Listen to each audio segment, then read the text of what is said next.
farming. I was like, okay. So then there was even a discussion with Kim, he and I, and Kim, and now she's open to CBD. She's doing cannabis now. You're saying like She's more open to it because the Korean pretty much. Jeff learned that real quick, right? Koreans and cannabis don't mix, right? Well, yeah. But that's only because of prohibition and that. It seemed like there was a.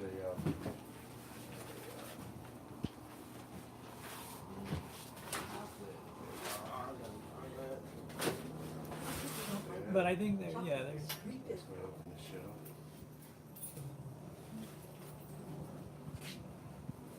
It's very, living on base, our stuff is like 4 times a week. Yeah. And I work with people who work from remote stuff.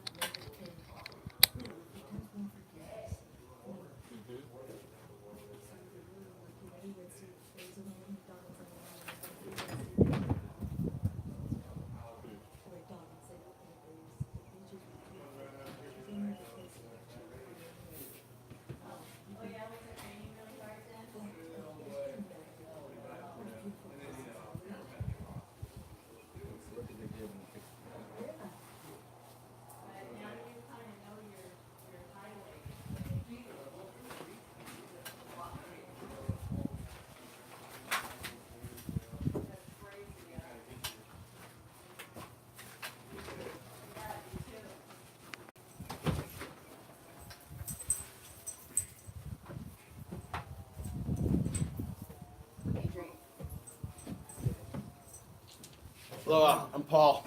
Paul. I'm Jim. How you doing? Jim. Hello. Nate. Hey, Nate. Simba. Simba.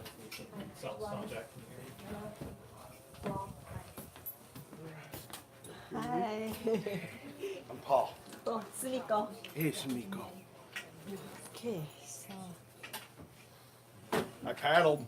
I'm so happy you did. Oh my God, I needed that so bad. I just went and rode my bike and okay, cool.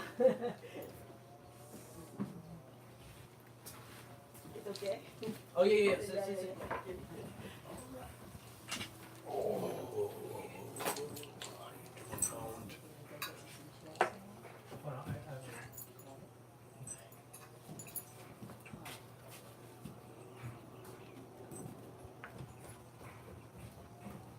Hear that chainsaw? It's at my house. Oh, I got Kapila there. you're cutting. When you cut it, Just dropping all kinds of branches on these eucalyptus trees that go over this. I just purchased some land, and I gotta get all these branches down before I put a pig fence up. Just non-stop. you're coming tonight though, right? I'm gonna stop by. Yeah, absolutely. I mean, that's really high priority for me. Yeah. But that was not on my agenda. I gotta find a couple 100 yards of shade cloth sometime tonight. You want another trip?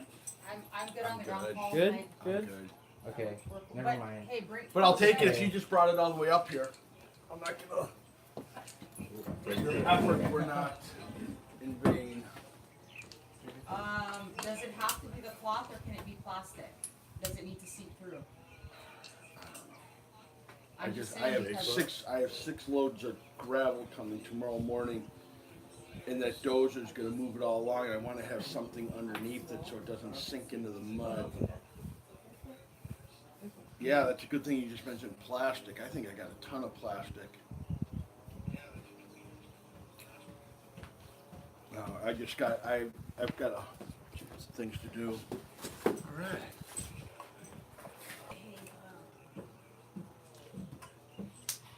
There's somebody up in Christown that's I could get the shade cloth off their old anthurium farm, but that's last resort. I would make a decision on that pretty quick though, maybe tomorrow, so you're not. I would. I don't know. I always get it done. I always pull it off one way or another. Hey Drake, would I be able to have a little bit of the police Yeah. in my water? I'm like so jazzed on that. It's the furthest one yet, so go.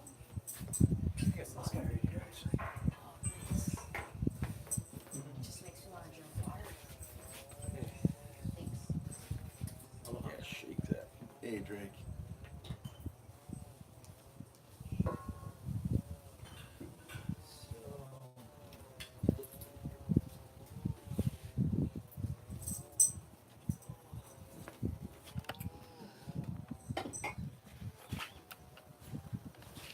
You want me to get out of here? No, just shoot this. So make sure you can see me on that. That'll exactly, but we'll figure it out. Can you see me? Yes, I can. Okay. Aloha. A lot. So everybody ready for today? So we'll start with A-hole mine.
Go Chicago.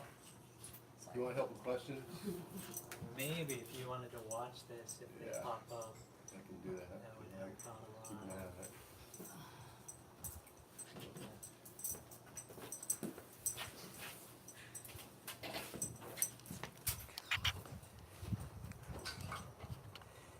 So let's start with a little bit of review because we started with yesterday. We did a whole bunch of stuff, and then Paul wasn't here, and just for us to refresh ourselves so that we can get back into like learning what's up.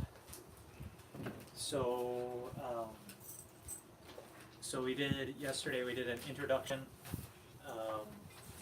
and there were two major concepts to this, which your book is right here. No, look right.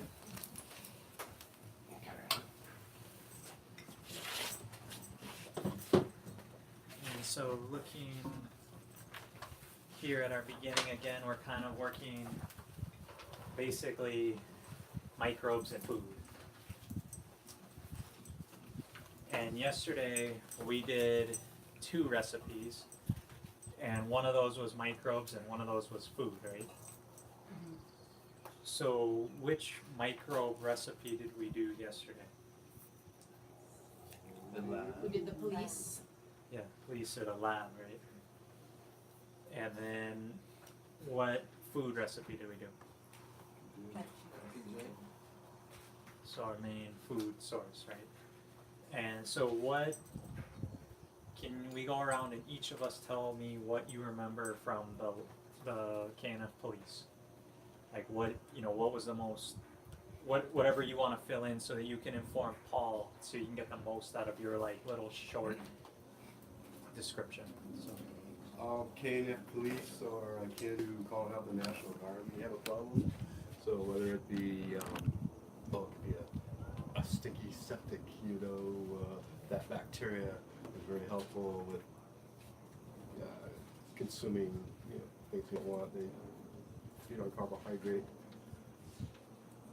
as a base.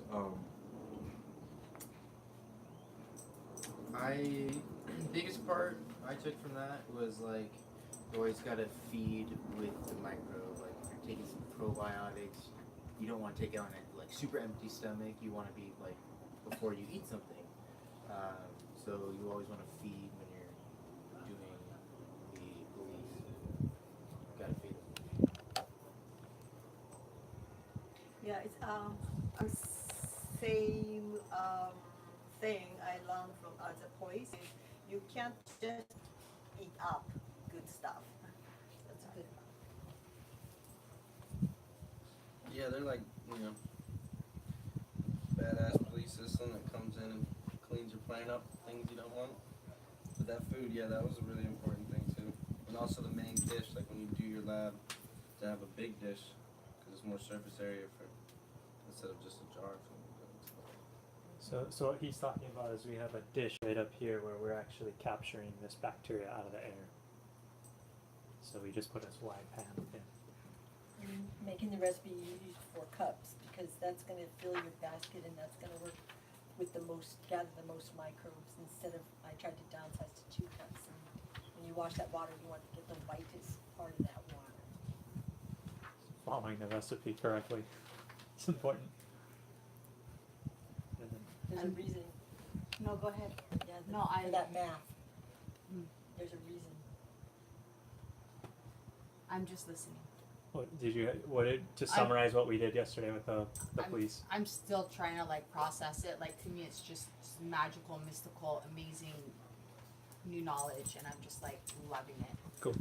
Yeah, So that's where I'm at with it. So what they're saying is introducing the probiotic into your system, you want to make sure you're prebiotic. Yep. Okay. Yep, that's a super good way to summarize it. And then the other one we did was we made a fermented plant juice, which let's pass that around. This was from our banana plant, so and give it a smell on the top. Alrighty.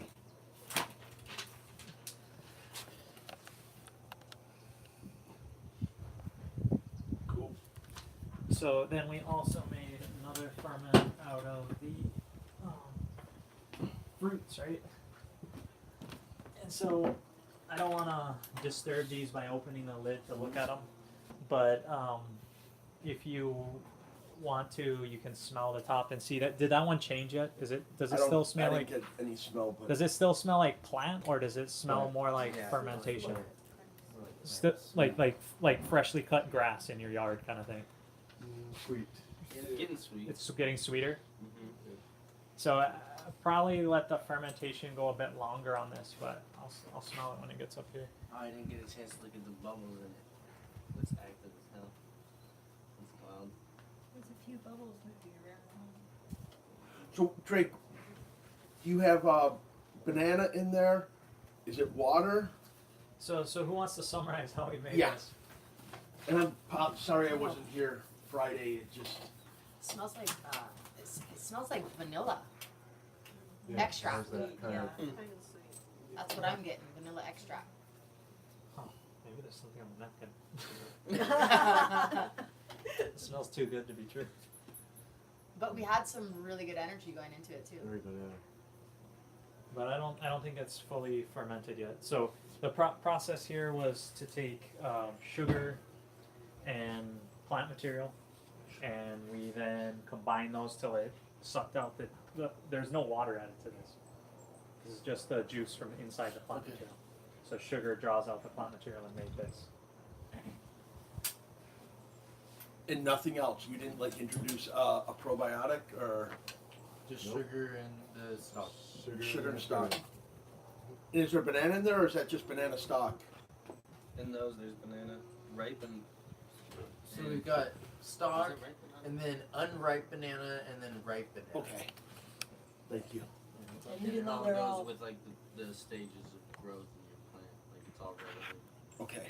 the stages of growth, but they're all called plant juice, depending on what stage, that stuff has growth enzymes that Mhm. are gonna help initial growth. Got it.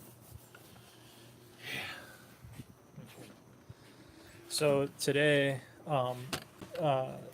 what we're going to get into is starting to make we're going to go again back to microbes. But yesterday we made that probiotic, the police, and it was like the police are there to help when you need them. But literally not every person is a policeman. And so same is true for this. The rest of the people are what we call indigenous microorganisms, or IMOs. And so they're hanging out, they just want to have a good time, they don't want to be beat up by the police or anything, so as long as they pay them well enough, it's just like our citizens. They're out there, they're doing useful things. Every single person has some way they fit in. So what we're going to do today is we're going to go into how do we collect these indigenous microorganisms. And then today we'll also go through, so how do I collect the seed IMO? We'll also go into how do I make a propagated IMO. And so those two things together, this is how we collect the indigenous microbes and then how we'll propagate them up to be immense proportions so that they can cover our land and our farm. And the IMO's function is basically, it's kind of near the back. This is, the IMO's function is they add fertility to the land. Like that's what defines healthy, good, rich soil is an abundance of these microorganisms. If you only have a little bit or they're weak or they're not very diverse, you're gonna have poor soil. So if you want rich, fertile soil, we go get a bunch of them, we make tons of them, and we put them into our soil. Once they get deep, now we got microbes growing, the IMO for us. So collection is super easy. You can see down here, there's 3 pictures at the bottom, one page previous to that. Okay. Got it. Yes. So people are attempting to capture this in a box. The first guy used plastic, and it failed because the microbes couldn't breathe through the plastic and all kinds of stuff, and it created this like mold looking, just like tie-dye looking thing. That was no good. The middle guy did a really pretty darn good job. Put a natural material basket out, buried it in a nice forest, although he didn't go down in the forest. It looks like he set it on the top. And then he got this nice white mycelia to grow. And that's an indicator of what we're looking for. We're not just looking for that, we're looking for when that's present, it means that this one on the far right where it's correct and it looks this way, it's all white like that. This one is the correct one, and it's not that we're looking for that microbe. We're looking, when that's growing, we know the guys that are there are good. They're all your friends, then you know the rest of the people are probably going to be your friends. This one over here has microbes that are not necessarily, the one that says failure has microbes that are not necessarily beneficial for your soil. So why go through this whole process to like propagate them and spread them if they're not that great to put out there? So you want to capture the really good guys that look like this, then go through a stage of propagating them and growing them to immense numbers and then putting them out. And now you've put a whole bunch of really good guys on your land. So the main way to do it is we're gonna use cooked rice. You could use a cooked starch of any sort, and we're gonna use the rice and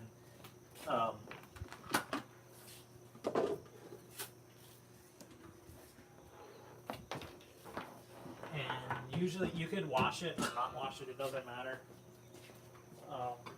But the only difference between normally cooking rice and cooking the rice this way is if you look at the recipe up there, It says we're gonna add way less water, yeah, than normal.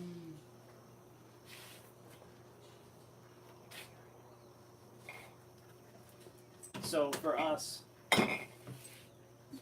if we're gonna do what we call dry cooking the rice. So this is just normal short grain rice, white rice stuff. It's nothing fancy. It's just the regular stuff you work with. And I'm gonna see how much I have in here first. Because we measured out some, but I'm not sure how much it is.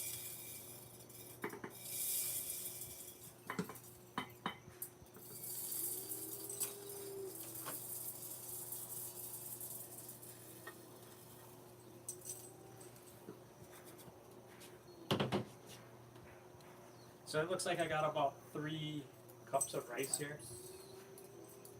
So the only thing the recipe's showing there is I just want to add less water. So just the rice, and then if that's 3 cups of rice, I just want to add in just shy of that.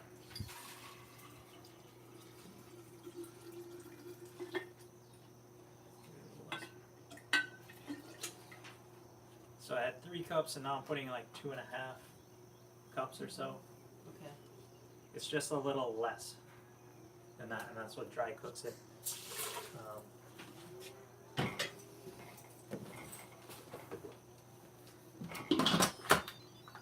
And then, so that's set to go. So basically, hard cooking my rice. I could do this with potatoes or any other type of starch, but the rice is one of the most airy things, so that when you see it later in these pictures down below, if you put a bunch of clumpy potatoes in there and it's all oozy and gooey and shit, it'll turn out like this failure. If you're like, if I put my rice in my basket and it gets, it's still hot, and water drips back down, it like condensates on top and drips back down on my rice, it'll look like this. I'll fail each time because the wetness or the mushiness is causes failure. When you cook your rice this way, what you end up with is like this pate, like loaf of like bread type thing, not like a mush, gross like thing, but actually like miso kind of smelling, like nice mycelia. So using rice enables the microbes to go through really easily. And what I'm going to use today for our container is this basket right here. Can I have a question? Yeah. If you cook the rice, do you have to use it that day? Say you cook the rice, but it's raining for the next day or so. Can you put it out when it stopped raining? Yeah, just you can put the rice in the fridge. It helps to dry it out too, even. Mm-hmm. And then in between baskets, say you fail and you're going to use a basket again. How would you prepare the basket to be the best container after you've already used it? It's got those microbes that you don't want. So to clean this before I add my new rice into here, I can soak this in vinegar, and also put the police on it. They'll eat out any gross and make it kind of neutral again. And dry it up. And then once it's dried out, it's good to go again as a collection container. So what you notice about this container is there's lots of airspace and holes coming through. If you try to collect in plastic, it'll block that. Yep. So you need airspace. So Valhalla basket works well, all those things. Basically the amount of rice I cooked is gonna fill me up 2/3 in here. And I'm gonna pack this thing 2/3 with rice, and then put the lid shut. And I'm going to put this out into my forest to collect. So what we'll do is we'll do this at the very end, is our setting this box out, because we'll wait for the rice to cook, we'll go up and do our other microbes, and then we'll come back once the rice is cool and we'll put this out at the end of class. Yeah. Well, that is the fun. Is that just the rice setting, boom, that you hit, or is it? I've always cooked mine like 4 minutes or something, and trying to keep it from getting overcooked. But No, I just Never quite sure. set it for 12 minutes. It's cooking and it's doing its thing. All right. So basically what we're making is bullet rice. Yeah, I guess if that's what you would call it, yeah. Yeah, The thing is crispy on the inside. yeah, Yep. bullet rice. And that's pressure cooking right now for 12 minutes. It will, but yeah, it doesn't have to pressure cook. You could stove top it. As long as you add less water, you're gonna hard cook it. Yeah, with the rice bullet cooker. cook it. Just have a kid do it, they'll mess it up. Make bullet rice. Sorry, I'm just trying. So, for you, the important part, this burying part.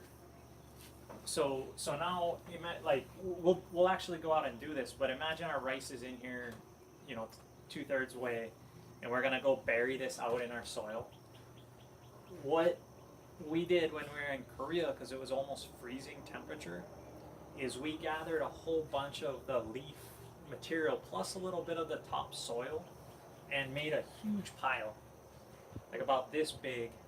And then before we used that, we sprayed it down with water, and that water activated the microbes in there. And then we put our box inside, and then even though it was freezing temperature, because it was buried that deep down, it still colonized just fine. And because it was ice cold out there, the soil was essentially dry. It wasn't damp or wet.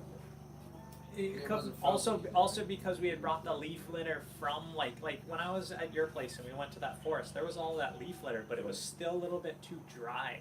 Like collecting a whole bunch of that and putting it in a greenhouse and then just moistening it with a hose and then putting your box, and you will collect way better in 3 or 4 days, even though it's cold. And you have to cover this big pile if it's outside? No, well, you don't want it to get wet from above, but a greenhouse would be fine.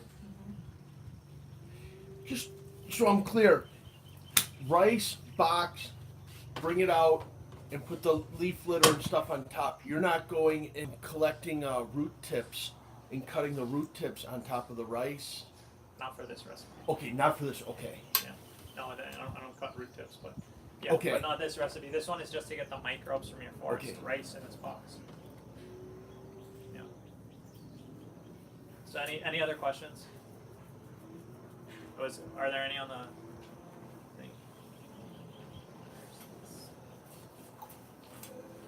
So the main reason people mess up this recipe is moisture. You gotta keep it just the right dryness. Too wet, you get the mushy stuff. Too dry, they don't colonize fast enough. So it's like The rice or the environment? both function with each other. If it's super wet out and you made wet rice, you'll fail. If it's super dry out and you make dry rice, you'll fail. Oh, so you can have it too dry. Then nothing grows. If I Yeah, look yeah. if I look after a couple days and nothing's growing in here, it's a failure. Yeah. It takes about 4 or 5 days. So.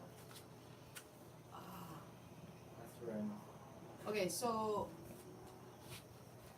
if it's super sunny out, your leaf litter, you're gonna wanna go take your garden hose and be like, shh, Here in Like Hawaii, small no pen. need. no need. Yeah. Oh, okay. This is because he's in California where it gets like days without rain, dry, and that's when he's gonna need this because that's his season to collect. So like right now for us in Hawaii, like this is like ideal.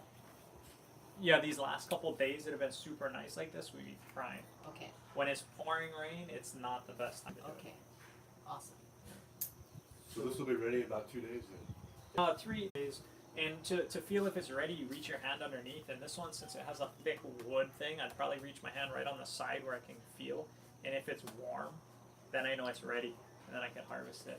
Because if I open it early, it's like peeking while they're making love, and you get kind of like, They don't like that, do they? They'll stop. You're shy. yeah, they get shy, and then I gotta start over, and then it's just And not then as it's good, stale. and then yeah, the babies come out all weird. Awesome. So if it was raining for like a month or two, could you do this in your garage? Yeah. Okay. Yeah. Or barn or whatever. Bring all your debris. Yeah, bring your Yeah. stuff to your house. Yeah, do it that way. Okay. But here, so what I also do is I throw a piece of tin roof over the top, so rain's not hitting this directly. The tin roof is shielding it. So in terms of collection, the only the one major thing is to try to gather it from a little bit higher elevation than you and bring it down instead of trying to bring lower and bring it up to you. Interesting. It's same Olympic athletes train at altitude and they go compete. They're stronger. Same thing. Is there a point where it's like too far, too high? Yes. Like, Okay. So you. Well, no, I mean just like from your area, like you don't want to go more than so. I don't know. 3,000 feet. No, so the whole deal with this is indigenous microorganisms. What I'm trying to do is I'm not trying to go get the microbes from Puna. I'm trying to get the microbes from right here and strengthen these guys because these guys have been living in Onamea for generations. And so if you think about it, if your climate is changing really radically from where you're collecting to where you're going to use it, just collect it from that area and go to the strongest place in the same climate. Gotcha. So the biggest mango tree around here, if we collected it here and brought it down to Paul's, which is just below here, he's about 150, 200 feet lower than me, and we start using those microbes there, they're going to be even stronger. So we collect right here, the richest tree you could find right here under there, and bring it right down to his spot, and now he's going to have the best IMOs happening. So Cool. if I Yeah. collect from my elevation, which is 1,700, can I take that 100 miles away and use it at a lower elevation, and will it be effective there, or should I really select from that area only? Yeah, because 100 miles to me sounds like it's going to be a different climate region. Right. Yeah. There's so many microclimates that could be 2 miles, but yeah. Yeah. So you definitely want to keep it on the same area. Don't. Okay. The So closer what you, I heard, like 250 feet, about a football field away, up. yeah, a 'Cause little I'm think- bit Malco of you and in the same climate. Like for me here, I don't want to gather actually at the top of my neighborhood because it rains way different than it does right here. But my rain from Paul's isn't much different. We get about the same rain, but if you go just like 600 feet more Malca, it would rain like crazy, and you wouldn't want those. So we get nearby, use them. Makes sense?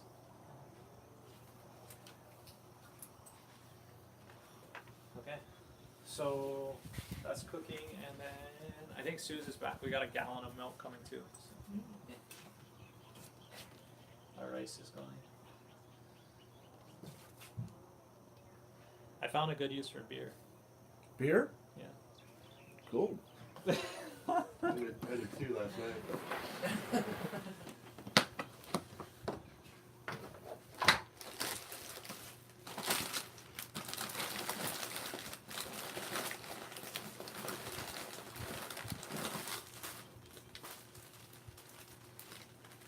So, Smells interesting from there.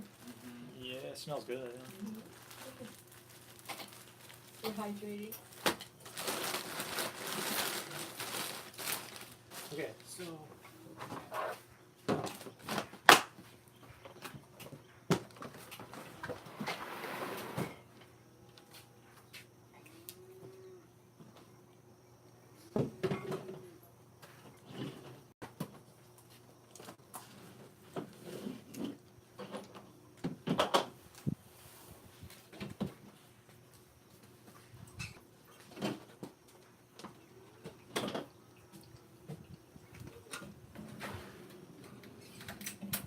What a chair?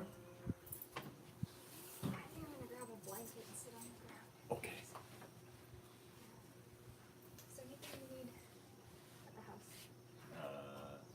3 jars, or at least 2, maybe 1 jar. Okay, so that was our indigenous microbes. Now I want to give you guys a chance to do the second spot of the KNF police. So yesterday we left, or 2 days ago we left out this starch water here, and now it's collected. But you guys can come check it out, see how it's changed. I don't know, this looks kind of gross. So. That's your slides, huh? Yeah. Good slides.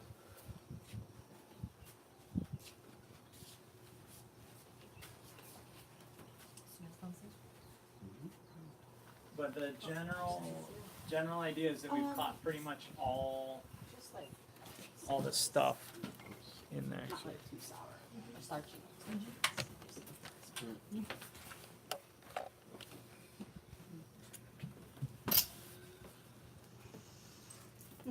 Starchy. So starchy sour. So what we're trying to do, catch all the bacteria out of the air. Primarily, we're trying to isolate the lactobacillus.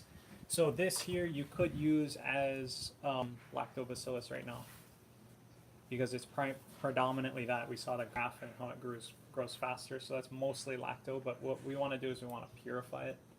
So I have milk.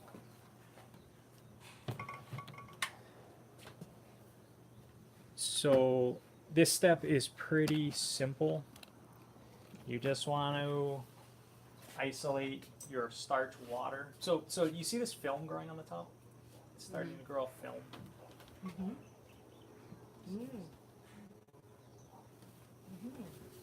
It's skin almost. Yeah. This film is the corpses of microbes. Okay. So- Like the dust on the floor. What this means is that this is done for sure. If you're seeing microbes dying on the top, it means your entire water is saturated. So you don't want to let it go longer than this. This was 2 days. If you let it go longer, tie-dye things will start growing here. And we'll see all kinds of weird things starting to grow. So right now is the time. What I find is it's very hard to pour out of this type of container into my other containers without getting the sediment at the bottom stirred out. So what I do is I pour from this container into something that's going to be easier first. And so who thinks they can pour that out of there into... You have a funnel handy? Yeah. Can I ask, why are Ideally you into avoiding here. the sediment from the rice wash water? Why don't you want the sediment? So the sediment, what I'm trying to do right now is take what we've caught here, which are the KNF pollutes, and I'm trying to put them in an environment where there's only milk. If you can pour the sediment in now. It's not a big deal to put the sediment now. But yeah. Go for it. Dump it in.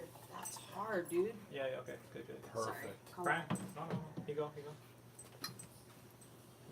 Okay. And so what we'll So do. your mother makes you play outside. No, this is good. It's good. We'll just leave this here. Okay, so for 1 minute, what we'll let this do is just settle out. So now this is primarily a whole bunch of lactobacillus in there, but we want to starve them from the starch, and we only want to give them milk food.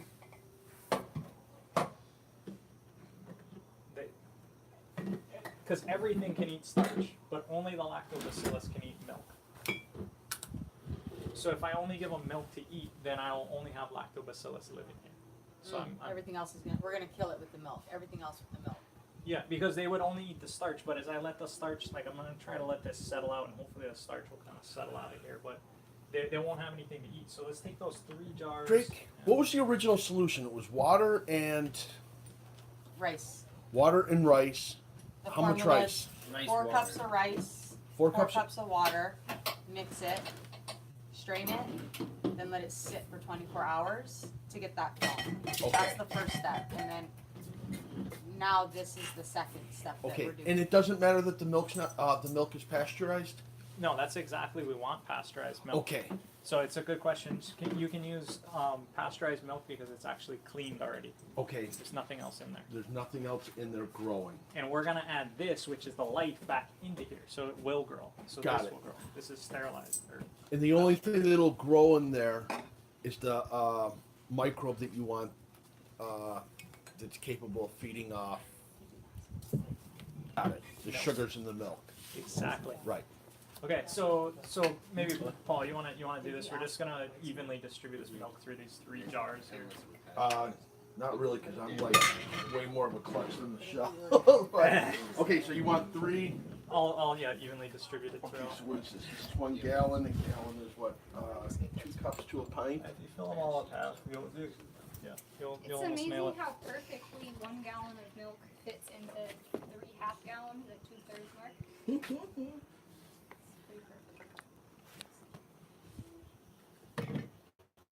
The 230? No. You fill it to half.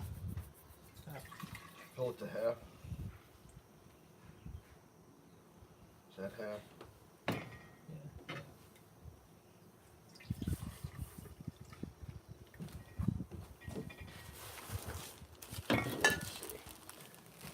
And then evenly distribute it. yeah.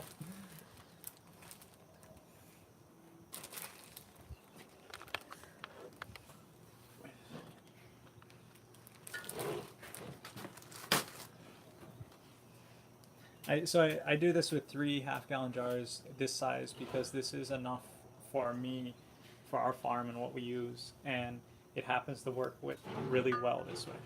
How often will you put all 3 jars worth on your property? We'll probably make this every 3 months or so. Every 3 months. We make it quarterly, yeah. Yeah. Where do you get your half-gallon jars? Well, I recycle them, but I initially got them at Ace Hardware Oh, and Ben Franklin too. it's a good Pretty size. darn close. Yeah. So if you do, what I love about this is if you do it this way, with the half-gallon jars, and 1 gallon of milk, it basically, you end up making 3 half-gallon jars really easily, which is your perfect 2/3 ratio that we want to be at. Just like we pack the plant juice down to 2/3, this also we want to be 2/3. So this had a chance to settle a bit more.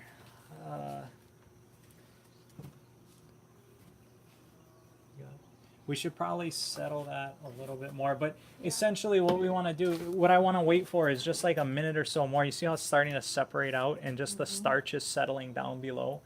As the starch settles, then what I want to do is pour the stuff without the starch into the milk, because that has all the stuff in effect. I don't want the starch to go in though. The microbes are more concentrated in the top, not where the starch is. That's why you're avoiding that settle.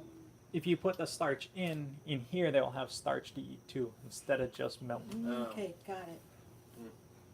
So if there's starch and milk, then whatever can grow. If there's only milk, then lacto can grow. Uh-huh. So the less starch you get in there, the better. Okay. So gravity I do see its it looks thing. a little Yeah. lighter. Turn it light up. on the- So any questions about this, of what this is or what we're doing here?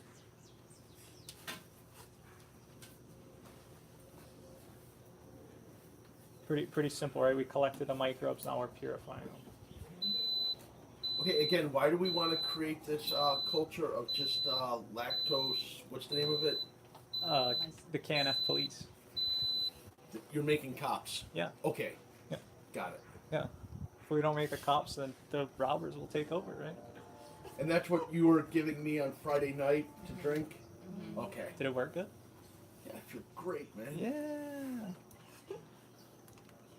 Yeah, I don't know, any digestive issues, that kind of stuff. This is really really helps. It settles your gut, food poisoning, any kind of thing. No, I definitely, there was something different the next morning. So I also sometimes wash my laundry with this stuff, because then it's all over my laundry and it eats smell. So if I'm ever stinky, it just eats all that because it's in my clothes. So it's a deodorizer. If you ever go to the gym, you got stinky bag, throw a little LAB in there and it won't stink. Your gym bag will smell good. Wow, because I don't wear deodorant. When you wash Yeah. your clothes, how much LAB do you put in the water? Couple tablespoons, just a splash. Do you use Yeah. soap also in there? I at the use same a time? homemade soap, but yeah.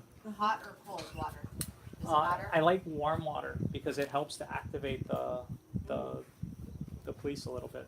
They're activated more and warm. It's Also, the- if you forget your laundry in the machine, it won't mildew as quickly. Mhm. yeah, you can forget like 2.5 days and it's still good.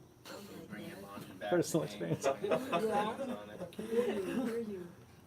Then you just add more lacto, turn it back on. and then- okay. Well, so this is settled out, I don't know, as good as I'm willing to wait for. So basically what we want to do is just add, so this here, this milk here, assume this is, divide this by 10. So here's 5, here's 2.5, there's like one part of that, right? About that long. Because we want to add into here, we want to add 1/10 of the volume of this stuff here. How many cups are in there? So this is our inoculum, and we want to basically make it add 10% of the volume of this, and that will inoculate our batches. What's the deal with the sludge on top? You can scrape that off. That's just starch. Can I ask a question? Yeah, go for it.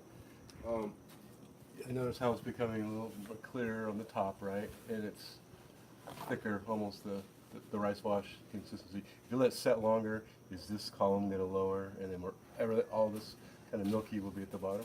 It should, in theory. All right, in theory. In theory. In practice, it's much harder.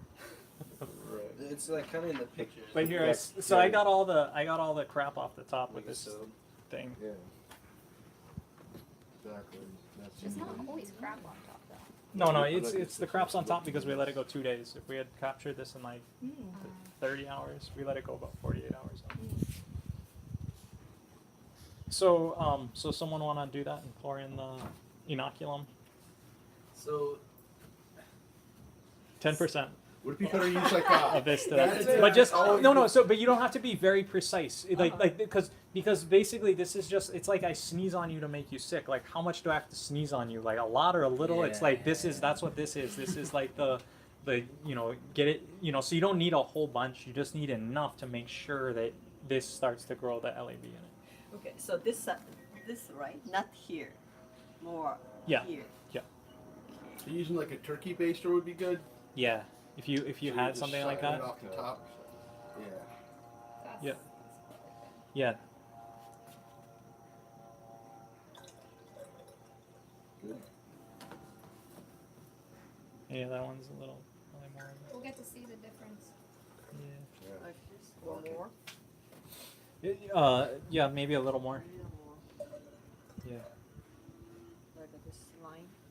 Yeah, and then that way, so now we got our 10% is our inoculum into our milk, and now this, the only thing we got to do is put on breathable lids. So, so these go on, and then put the lid on. And this now, if you look at your book, it will separate into curds and whey.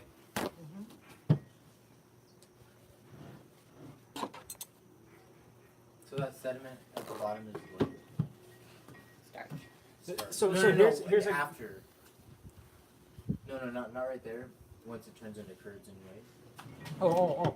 So you're after the liquid, the curds Yeah. that float to the top. You can do something with them, but we'll go through the extraction process when we get to there. Somewhere there. Drake, do you want me to lift the lid on the rice to cool it? Oh, is it pow? Already.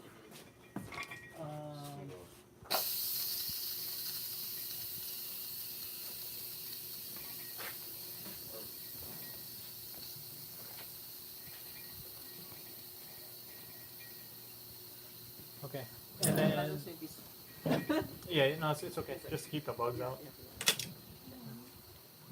Okay, so that is now we made the most powerful microbe on Earth. So to clean up the skin disease type stuff, or if you have any type of You're talking mildew, about on my fruits that we were looking at, all the if you have any type of skin disease or mildew or like stuff growing on outside, powdery mildew, any type of that stuff, this is the microbe you want. That's why we went through all these stages, was to get this pure microbe that we can spray that really helps,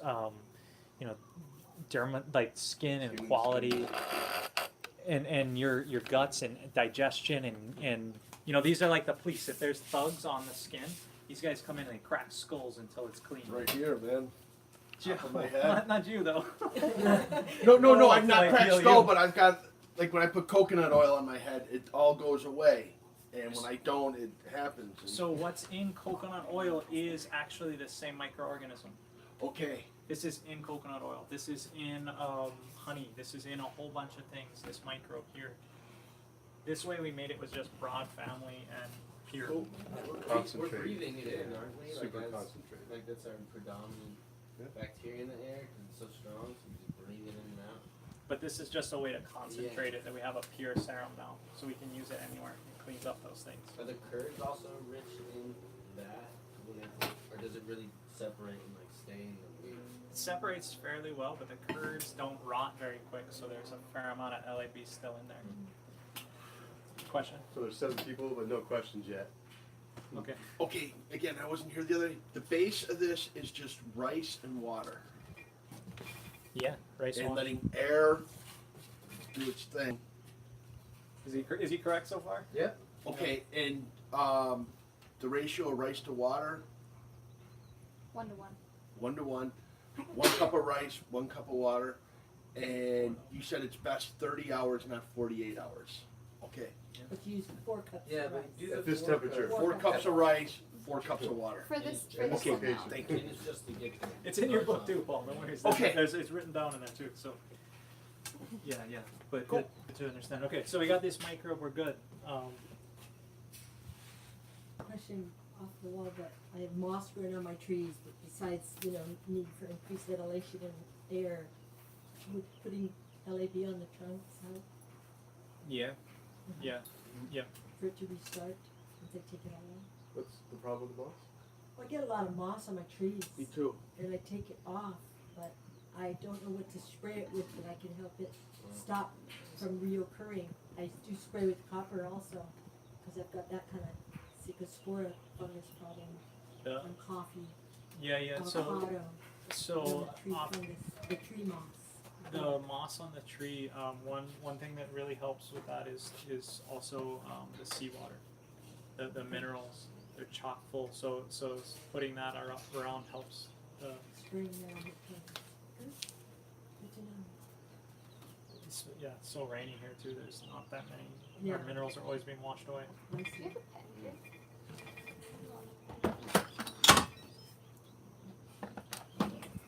There's no, not in my pocket. I think I have an extra one. Go to my car and get one if you want.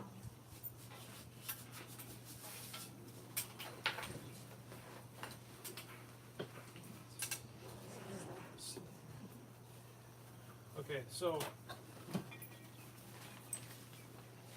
we may as well rehydrate our stuff before we go. So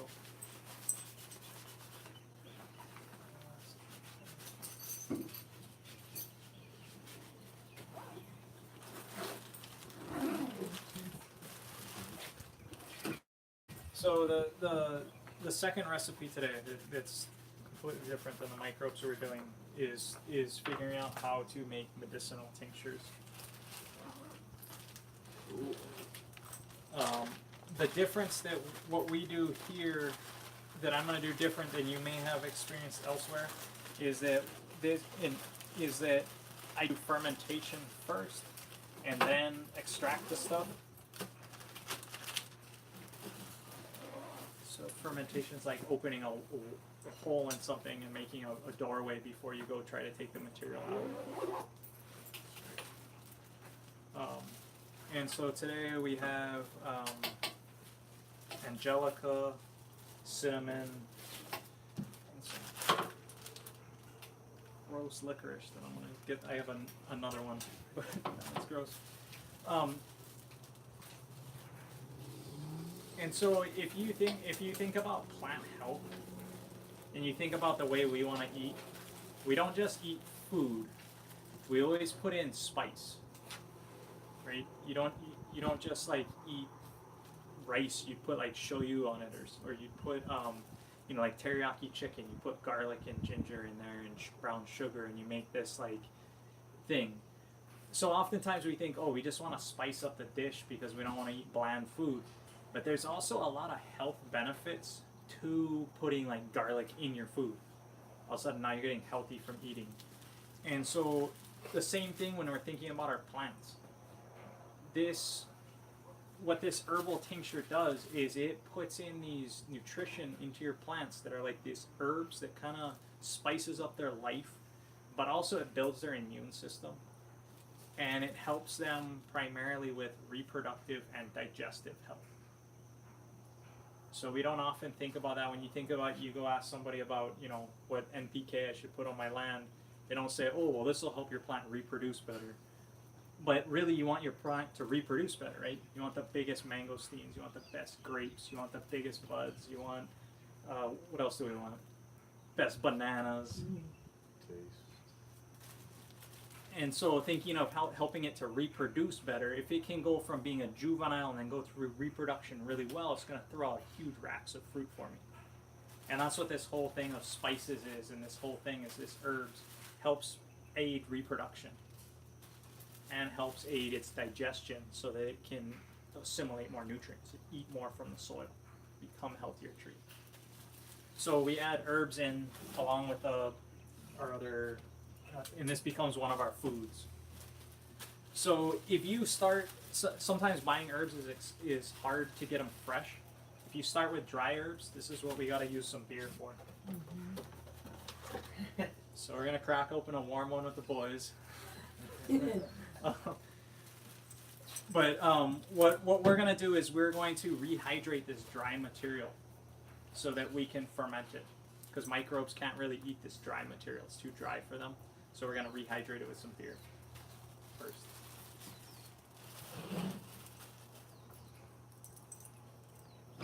So, water. So what I'm going to do is I'm going to work with about 200 grams of material.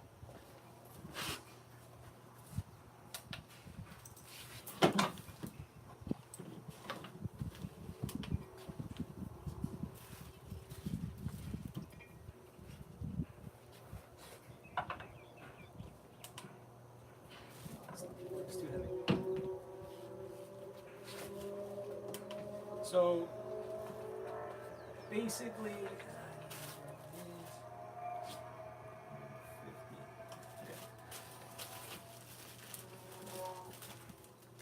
basically when I get this inside of here, you will see why.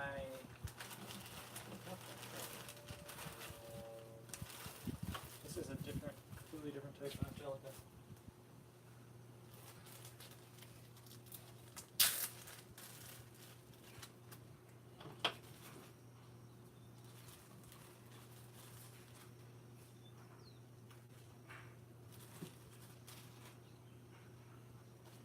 How many grams are you shooting for? So I'm putting in here 200 grams of angelica.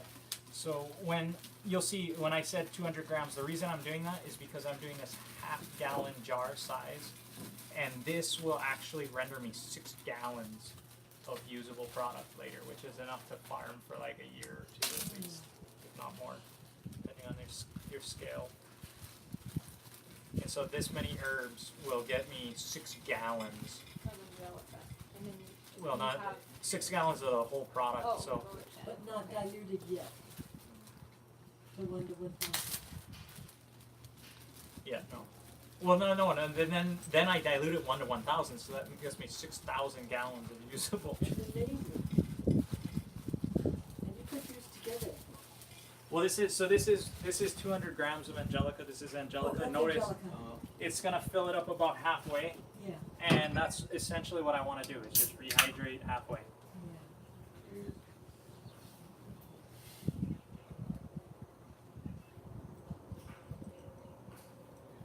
So you're not mixing the herbs? That's No, just no. straight angelica? Yeah. Okay. hey Drake, You know, I think at the end of each, solution we're talking about, should we have should type have, sheet. well, that too, but questions, these folks are still talking about LAB, Oh, okay. so I think we probably still have questions. Okay. Well, I'm willing to field any and all questions here. Just to, we'll maybe come back to LAB in a minute or so here, but just to finish this up of, now that this is filled up about halfway, it's just gonna rehydrate and soak in, all that beer should soak up. And then tomorrow we'll come and we're gonna add in that much sugar, and that'll cause the sugar plus this rehydrated material will ferment.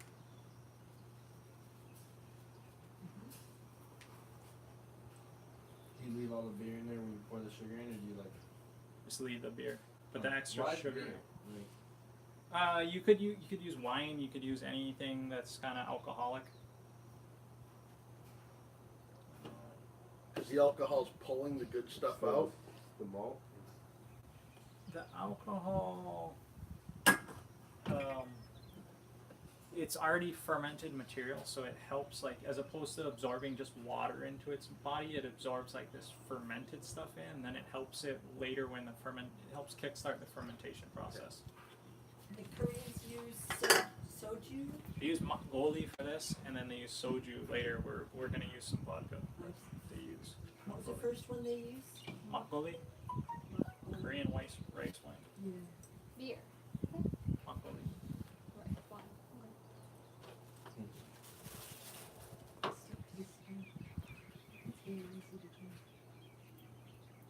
So,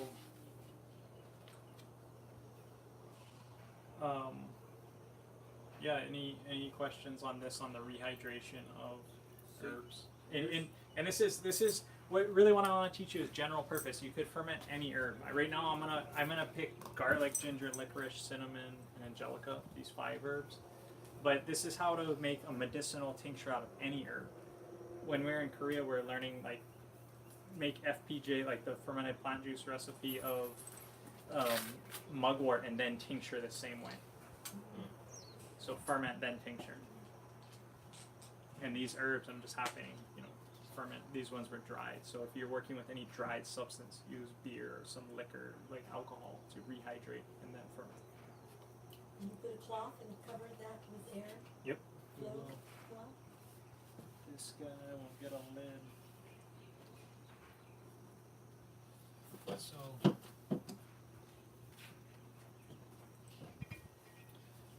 Yeah. Any questions on rehydration? Nate, you had a little. And so you think the beer, that should kind of just be all soaked up. You're not going to have extra, like, a lot of extra liquid in it? The cinnamon I tend to have a little extra because it's really hard to soak things up, but the others don't.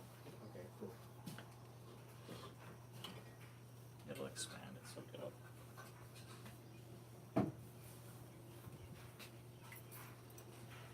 I'm using like garlic and ginger out of your own garden is like a deal. So tomorrow what we'll do is we'll start the process if it was wet.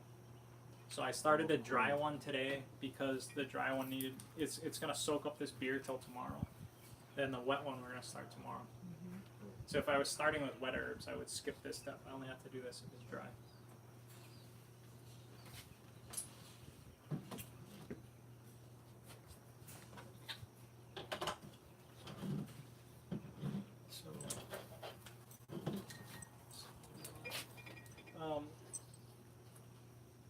How much is that gonna make? This 200 grams? It'll end up rendering 6 gallons of solution eventually. Which then you use Then you dilute it 1 to 1,000. 1 to 1,000.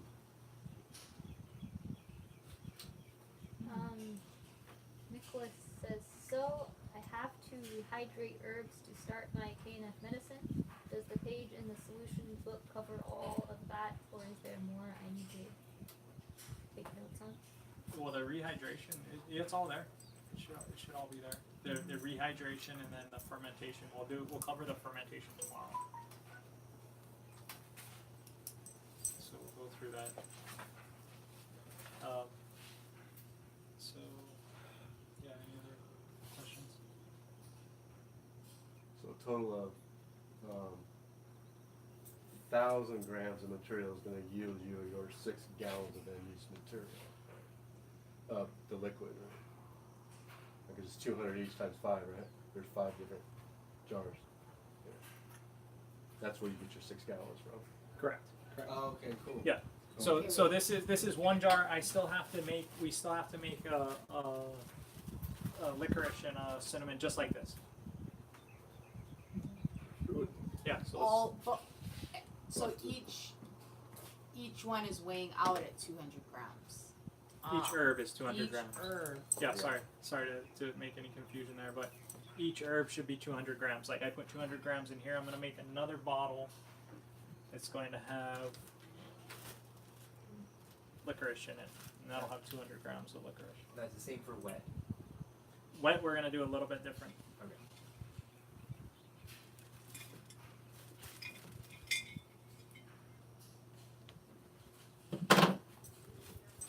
So So if you make like 6 gallons of it, and you don't have that big of a garden, you're definitely gonna share. Well, so the truth is with this solution, most people end up not using it on their garden. Like we will use it on your garden, you'll use it, but majority of it will end up going to like you or your friends. And it's amazing. Anytime you feel a health sore throat coming on, you just take a small little shot of this, and it just goes away. The guys in Korea didn't use it because their wives found out what happened when they took it, and their wives said you cannot use that on your plants anymore. Really? And they Whose said wife? only for them. They must, the wives are happy that you. No, so it works as because I said it works for reproductive health. It helps female and male reproductive organs. So if you use it yourself, you'll find a stimulus in that reproductive health. So women that have trouble having kids should be taking this along with men. Probably, yeah. It really helps. All these herbs are supportive of reproductive health. So if you have another herb, you'd add it in to addition, or would you kind of keep it separate and use it specifically?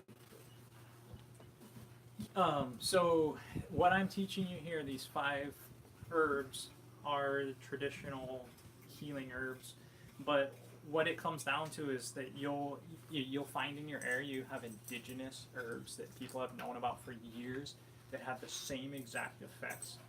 Like you'll look it up and it'll be like, oh well, this in this region we use this for childbirth, and this for digestive health, and this. And you're like, oh, okay, well those are in these analogs, and so understanding how to then blend this in a way.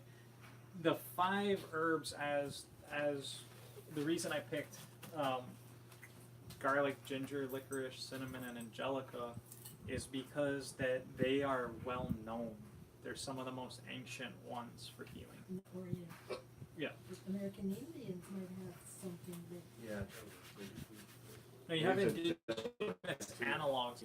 Question. Yes. Once you have your solution, the concentrated solution, before you go and dilute, you store it. Do you want to keep it out of sunlight? Do you need it cold? Is it? Yes. Is there something? Yes. Like, So what we do is we seal it much similar to this, sealed lid out Okay. of the sunlight. This would be on a shelf where it's not getting direct sunlight. A dark closet is good. Is ideal. You All right. have one. and how temperature? The less fluctuation, the better. All right. Think of storing wine. They store Okay. it in the cellar. Cool. Yeah. Think of storing wine. Got it. And in thinking, keeping it vertical or horizontal, or it doesn't matter. That I have not seen any measurable difference. Okay. What was your question? Vertical Whether or horizontal, like when you really store wine, if you have wines that you're going to keep for 12, 20 years, you want to put them on their side. Why? I don't know. My father was a really big time wine guy. I don't drink, so. It has to do something to do with the cork. And the cork wet. Yeah. Yes, it is. Yeah, I think you're absolutely right. It had to do with keeping the cork wet. So while it's with the beer, it has a breathable lid, but when you start doing it with the vodka, you cover it? Or you still use a breathable lid? while I'm fermenting, I want to use a breathable lid. While I'm tincturing, and I've added liquor in, I then want a sealed lid. Anytime there's alcohol involved, it's sealed. So this is literally making a tincture of ferment, like fermented tincture. Yeah, and you could do this with anything. Yeah, that's cool. I mean, I make tinctures all the time with a bunch of different stuff, but I never. But you never ferment it first, no, right? I never ferment. I think this is the secret wisdom of natural farming that, That's yeah. But the ginger and the garlic is wet, so you don't ferment that first with the beer? Yeah, no. Just these things. We ferment it with sugar, but we'll get to that. We'll do that tomorrow. The wet ingredients just need sugar. They don't need beer. Beer is just hydrated. broken biscotti. Yeah? The Curtis Town. I haven't had time to eat today. So cool. Thank you. Oh my The bigger ones are I said sweeter. the same thing. If Yeah. you want a bigger one, apparently they're sweeter. I should try. Okay, so someone wanna come and do the cinnamon up here?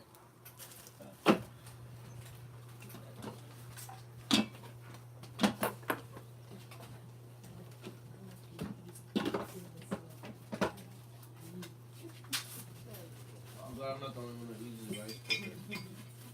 What's that not rice cooker? I start making rice on the top. Please don't use those. All the time when I come back. No. Another 2 cups to the Oh wait, you already weighed it? Yeah, I did. Rice cookers are a lifesaver. These, especially these. These, Instant oh, pot. what? Instant pot is like, I mean, you put like a pork loin in it and come back 2 hours later. I know mine has all these different settings. I never use it for anything else but rice. My beers are right here. Actually, I steamed oysters in it once and I didn't let them sit in the oven before and I got them out the river so they don't how smell like the river. Because those oysters, you gotta like put them in the water, like clean water and then recycle them.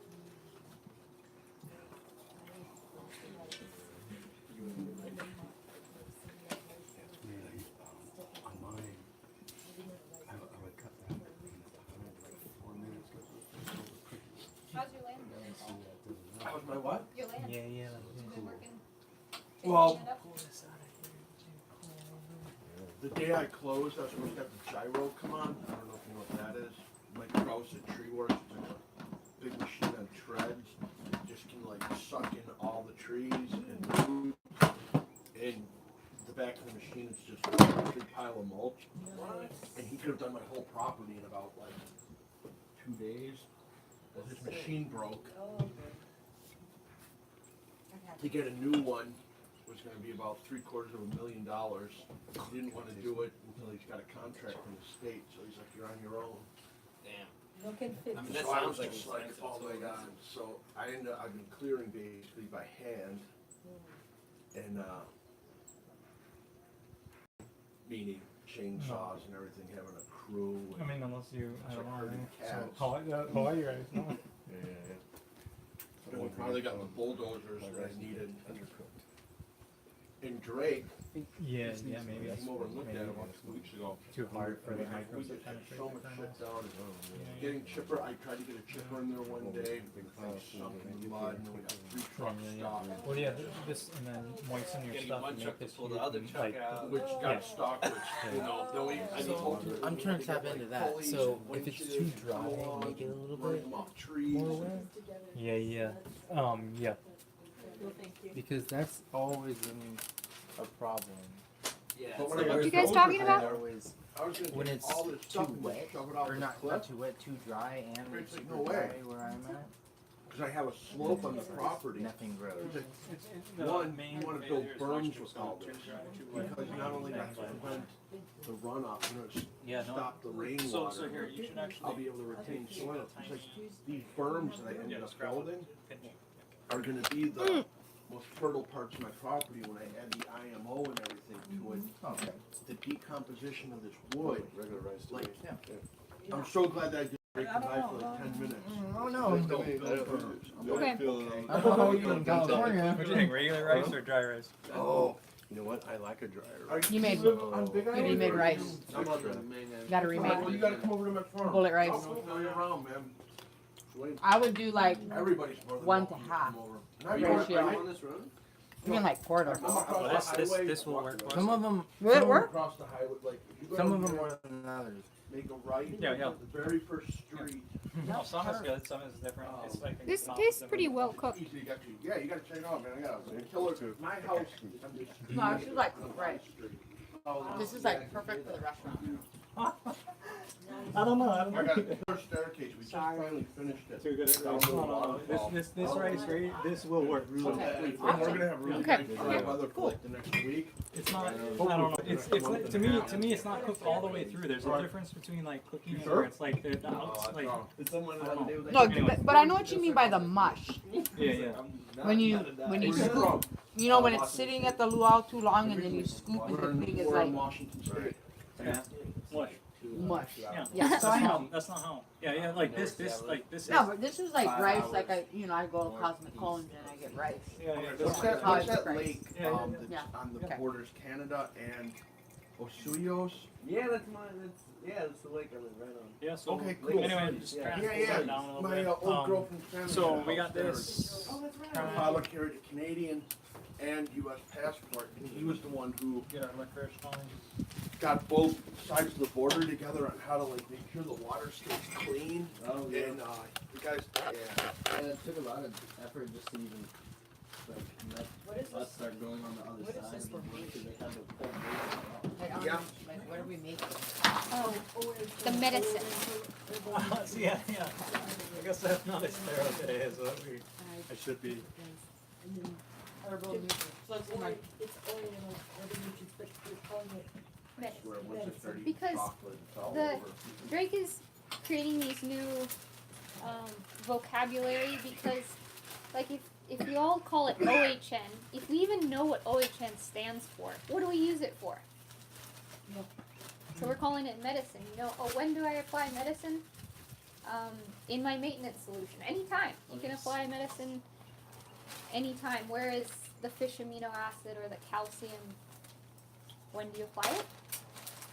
The fuel, the flowering solution. I don't know what we're calling them now. no, I like it. See, I was that's just the like part I curious don't as to where in my book I can Yeah. see it. Yeah, it's in there. Yeah. No, it is. I use these, you know those sealable This is why I'm recording containers people everything. put their coffee in? Very, Amazing. very small. Clay.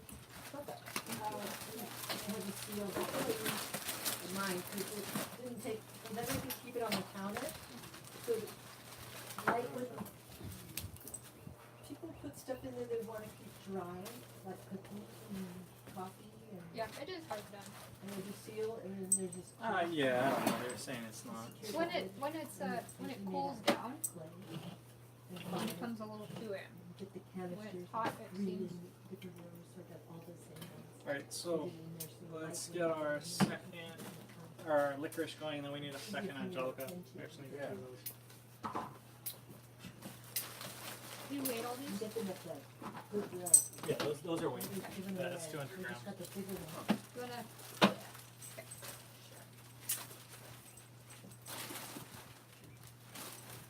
Any questions from the people online? Let's get this done. I'm gonna just kind of do this. Yeah. You're fine. Sorry. Are you visiting from the mainland? Yeah. Where about? California, One in Cali. Sacramento. Yep. You survived them fires? Barely, but yeah. Good. Yeah. I Yeah, know a got lot of real, people have real lost their close. crops and everything, if you know what I mean. The Yeah. Summers, you know? Yeah. It was luckily this year most of them that were closest was real like just short after electrical harvesting. Like one of the biggest fires was real close to home and lots of people fled and were my area. It was couldn't see 50 feet in front. Paradise area. Yeah. Smoke. Yeah, that's only like about 35 This area about the. Well, maybe we'll hydrate Spur, this but one. the woods around it didn't- I mean, they get the heat travel. What? The electrical cables? I don't, I don't We even got know. some cheaper beer at the house. I had a buddy who Ghetto light. it was great. Especially No, there. yeah. I mean, it's not, To So see we it. started smoking tobacco program, so that sort of changed the whole dynamic of everything and it just keeps on building. You might be able to just like 1.5. Yeah. It's probably gonna take more, but I'll throw. It's better to get it started now. more people who live in the We'll add, mountains where. yeah. Do you know about the nose grease phenomenon? Yeah, kill the head. So Yeah, trees you ever right next to our learn this house, party so trick? there's You no take way your we're gonna do a grease off your 30 foot. face and then Yeah, put it you're on supposed your to have back, 30 and then foot it clearance, just right? goes away. When I'm at the booch bar, that's what I tell the How girls. good I'm is like, it? bro, just give the guys their cut, make them do this and Well, this. then there's that for the, oh, it's What? Works with boots the too. water feels low. No. You know when I've seen they're a doing the fire booch off the tap, and sometimes it's super like this. I thought it was only with beer, but No booch too. good to know. And that you have that fire where it's proper, like, and then sometimes the fight fire with fire. I've been fighting fires for like 3 years now. It's insane. It's like it started off like You guys have the board beetle in California or in Washington? yeah, pine beetle. Yeah, like, But they're But it's Colorado, secondary. they're not the cause of the problem. Right. The logging is the first cause of it.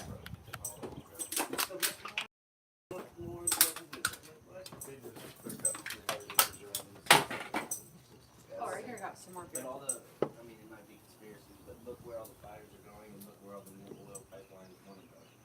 And that's all I'll say. Like, literally. Really? Yeah. Just look at this, literally, these 2 maps.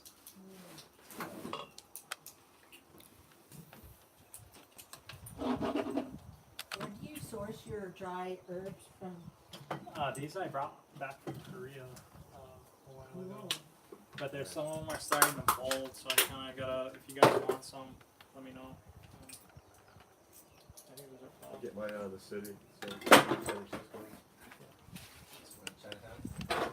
Yeah, right off of Erie and stuff. There's this little shop there. And we can't understand each other, but we talk all the time. He's like, yeah. He's heading here. Totally. All right. What each of them So just we just now we got all our herbs rehydrated. So basically, we're gonna make two angelicas here though. Instead of just one, we're gonna make 2 because the angelica is the more important herb, and really like you can look it up, but it's like really the reproductive health that it supports and everything, how it works. That's why they're kind of doubling it up. And just so you know the origin of this and like where and why and how and all the dogma that's associated with this recipe. This was conceived by Han Kyu Cho in terms of he was thinking of a way to make medicine for animals. He's a veterinarian, and he wanted to like one night he was thinking of this animal that was sick and was trying to get this medicine. He couldn't work, but he had the dream of making this tincture to deliver the medicine into the animal. And then it was like his dream was not only just the animal itself, but then this blending of it. It was really like one of the most effective ways. And he also, I'm not sure if he was the one that's responsible for bringing the fermentation in, but you're fermenting before you're using it is a very powerful way to make much more powerful tinctures. Lots of people tincture. Very few people ferment before they tincture. So, adding that to your game. And so these are going to rehydrate, and we'll mix them with sugar tomorrow. So any questions back on this? Kind of summing up what we've done here. You're using paper towel. Any other material you could use? T-shirt, cloth, T-shirt, cloth. Okay. whatever you name it. Yeah. What I am doing right now is breathable lid. Right.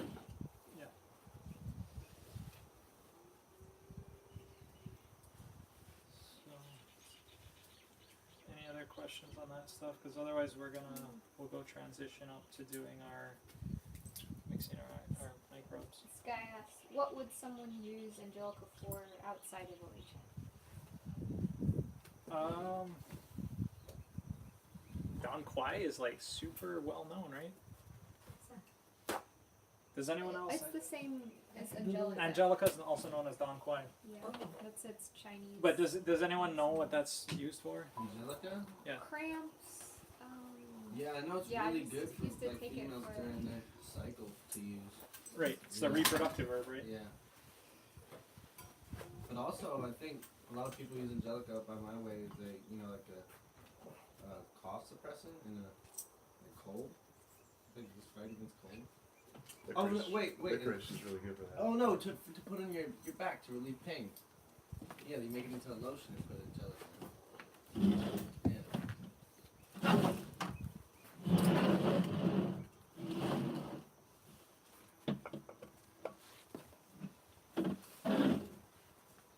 Enrich the blood, promote blood circulation, modulate the immune system, treat chronic constipation, the elderly, debilitated, menstrual disorder. Heartburn, flatulence. Okay, so it sounds like the potentials are pretty much endless, right? It is. Arthritis, circulatory problems, It really does work great for like a lotion. You know that. plagues, Plague. insomnia. So if you get the plague, this is what you want. Have on Yeah. hand. Cultivate some Angelica. Arthritis.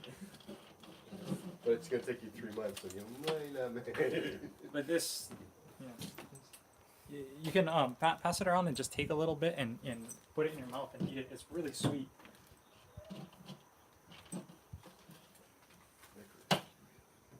What is this one? Cough Angelica? soothing. We use mullet. This is Angelica? Mullet. Yeah, yeah, Mullet, yeah. our main thing. It grows everywhere. I just take a little bit and put it up on like and just kind of chew it and like let the sweet juice come out. And it's like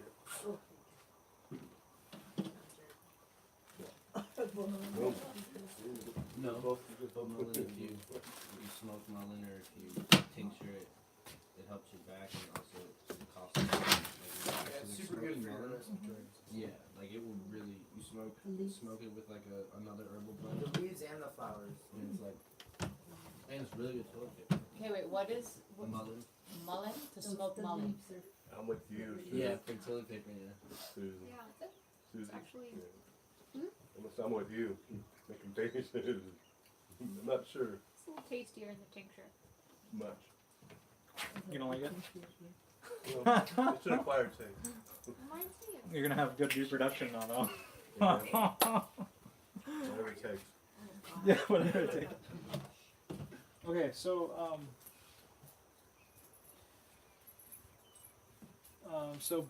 basically on our book, we went through this stuff, but I want to go through propagating microbes before we go up there. It'd be a little bit easier to get going before we.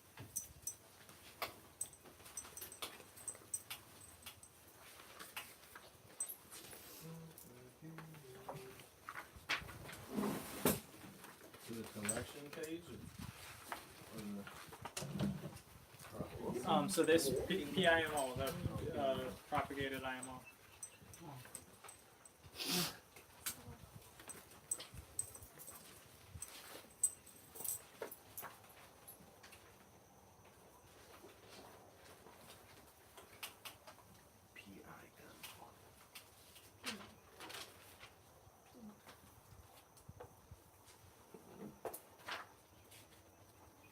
Okay, and so if you're looking at this page and you're starting in the very top upper left corner, you see that 100 milliliters of maintenance solution. So I didn't talk about maintenance solution yesterday, and that was one of the, or our previous class, and that was one of the things I was supposed to talk about. What's in the maintenance solution is the medicine, the food, and the cleanser. And we'll go over this more, but if you're gonna maintain something, you basically need food, medicine, and a way to clean it up. Take a crap, eat something, and stay healthy. How do you part that out, 100 mils with those two products? So we'll go further into that in a bit, but that's what the maintenance solution is. Then to that we're complementing and adding in the police, the lactic acid bacteria, the seed, which is our IMO2, and we're also adding in sea salt, and that's our minerals. All that goes in with water, and it's better if it's oxygenated. And we're gonna put that into some mill run, which in our case we're gonna use some wood chips and dog food. If you oxygenate it, like with a pump that bubbles, how long do you oxygenate that for? few hours, depending. Yeah. So basically, what's happening is we're adding a bunch of food plus microbes and water into a big pile of stuff. And when we do that, what happens typically is things start to compost and they start to heat up, and they start to climb up to really hot heat or high heats, where things will be like 160 and like really hot. But we don't want that to happen. So what we do is we come and we turn our pile. And so it's like you're composting, but instead of letting it heat up, we turn it every time.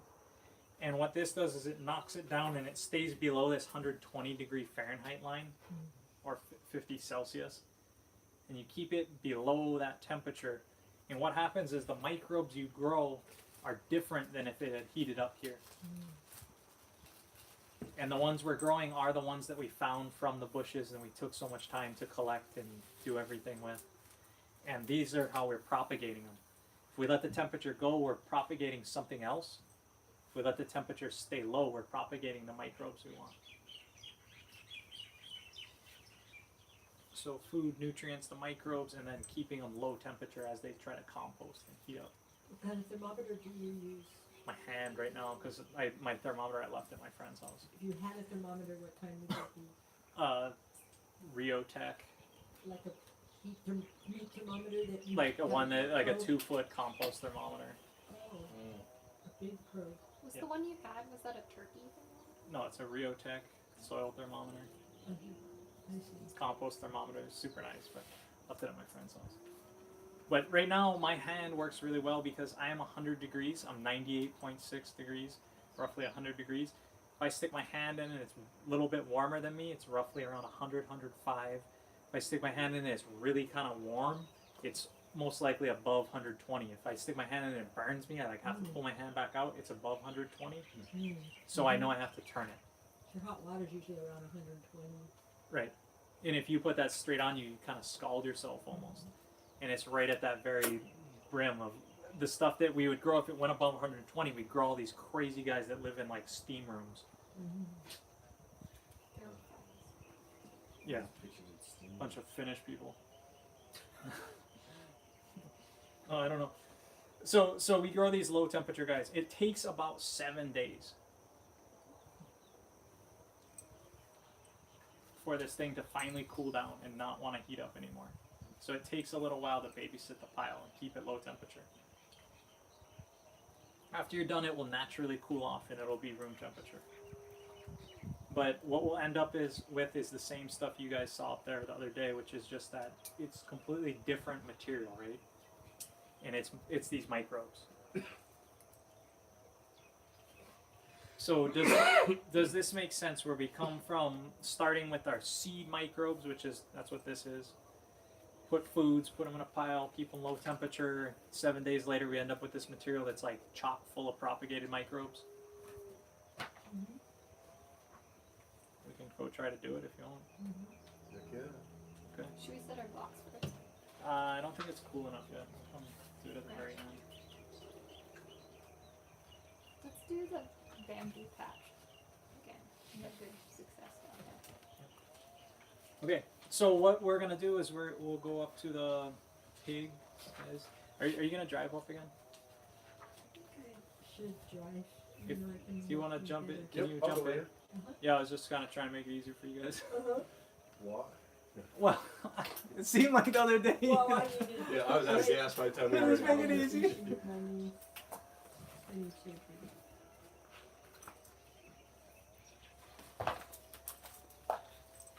Yeah.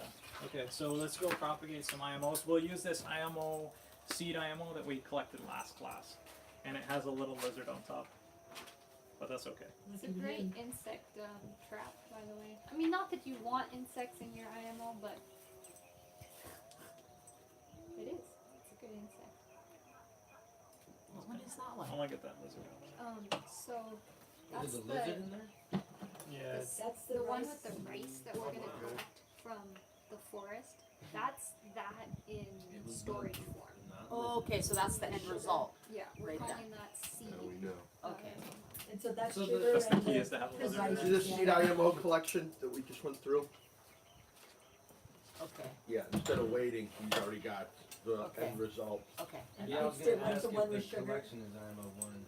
and you let it Like sit. Yeah, 'cause it says IMO one right there. Yeah, once we get our good collection. I know the we'll vocabulary's make still sure not we all the put way our through. sugar It's okay, I'm working on it. And then Sugar after with it. 10 days you pour it off, or it's all. No, it's Yeah. good. It's good like that, you don't have to until, strain it or anything. I don't know if there's Yeah. an order on Okay. these pages. Drake will talk more about that. I know that's not how I make the liquid form, because it's easier for me to spray all of this on. You use the seed IMO to spray? No, I added all these other things, but kept it all in liquid form. Mm-hmm. He taught us that one time. Oh yeah, that was like Many way years. long time Way ago when we were long. making it liquidy, yeah. But it Yes. doesn't. I've since learned that if you keep it all in liquid, it kind of you have IMOs in the beginning, but after a few weeks you don't want you just have Liquid, your IMOs die off. yeah. Okay, right. Learning it in the other way now. Because if you don't have rice mill run, you're using, Dog food, straight up. This is the best recipe on earth. okay, so, but if you don't have, say, wood chips also, you're just gonna use dog food? Straight dog food would probably work pretty well. I never thought. Well, if I had sawdust, like we were talking before. Sawdust So would it's be ba- it's okay. It's basically- just Better than straight dog Fuzzy food. rice. yeah, blend them too, blend the two. You want some of that. What are the components that make up a good mill run or substrate? Oh, so okay, so because I'm substituting, so on there, this is actually a good question. It says mill run. Mill run's very hard for us to obtain here. It's not cheap. Like in Korea, there's piles of it, so it's very cheap. Mm-hmm. So they say, oh, but for us, mill run is very expensive here in Hawaii. So what I'm doing is blending dog food and wood chips. The reason I'm doing that is the dog food has like protein and fats and oils and all these weird things in there that are necessary for food. And the wood chips has a bunch of like carbon and adding like a bulk material to it. Because if I just did straight dog food, it would probably get too mushy and just turn into this mushy pile that just mush out. Mm. So adding the wood chips in gives it that structure, and then it heats up really well. And if I use just straight wood chips, it wouldn't have enough food. That's why I put the dog food into it. Okay, so 2 to 1? 6? We're gonna do about equal parts, 1-to-1 dog food to wood chips. Is that in here? This lady, So- No, I said mill run in there, but I can't. But since that book's been printed, I can no longer get mill run. What is mill run oats? Mill run is when they go from like brown rice to white rice when they polish your rice. Oh. Or you go from brown bread to white bread, and they take the hull off of it. it's the brand. The rice Oh, hull. like rice hulls? Bran, yeah, Bran. rice Oh, hulls, rice Yeah, bran. rice wing. That's Oh. mill run. You can get a bunch of those. No. You propagate The on holes insect is bran? not the same as the brand. What? No, bran is like on insect bread? holes are like big things. Bran is like the in part. Yeah. Anyway, They're Okay, not get it here. holes and brand are not the same thing. yeah. By the way. No? The brand's like the wheat germ, and the Rice hull hulls? is like Yes. the covering of the seed. Hull. Leslie has a question. Does the blending component need to be entirely dry? Could I use grape hummus? Grape hummus. Grape hummus. You're wanting to get like 60% moisture content in your final product. So if you're starting with something that's already wet, you're gonna add way less moisture in. She says it's the seeds and skin post fermentation. So I would think seeds and skin post fermentation would be a good thing, but what's happened in that fermentation is that they've eaten your sugars and your easily available starch. That's why it fermented. So you're going to have to supplement that with something else to get those carbs back and your fats and oils and things. You cannot just use like a media like sawdust or like something that's spent brewery grains. You're then gonna have to blend something back into that, like That's blend in sweet potatoes, blend in bananas, blend in rice hulls, blend in some other crop waste that's abundant. Coffee hull, Coffee hull you can, but the parchment tends to not have enough fats and oils. so you need the dog food, so parchment as opposed to sawdust. But just a little. But the richer your material is you're starting with, the less you have to supplement in. Mill run's pretty much perfect as is, but if it's already fermented or it's already had some, you gotta add those carbs or fats or oils or those components back in. So that's where the dog food's helpful. You can also get dog Yeah. food pretty cheap at Walmart if it's like they throw out all their bags now. Yeah. If they're defective, so. Yeah, you can pick up waste stuff really easily to make this substrate. The cheaper it is, the cheaper it is. Yeah, damn it, dog food. Okay. Okay. Go up there.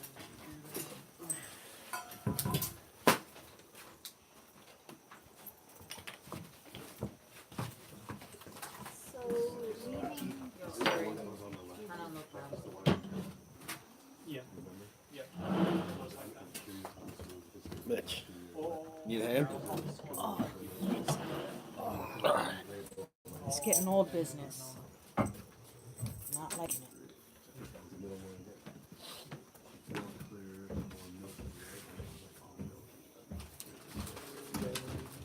Last time we did it, the starchy one actually turned out better.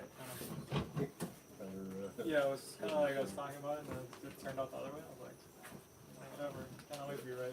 We'll record the rest of this in later. Once it's settled. Nah, I just Oh, put wow. that in the garden, but yeah, it did settle. Settles a lot. Yeah, it's cool to see it in a dish because I always do it in a jar. So you always see like that. That you can see the 3 layers like in the picture. But man, did that collect way faster and way more? Like, it makes total sense. Like, use a wider, bigger surface area.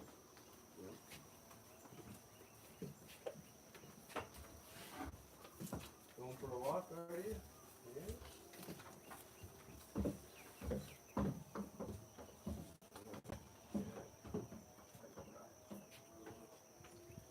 Okay, ready?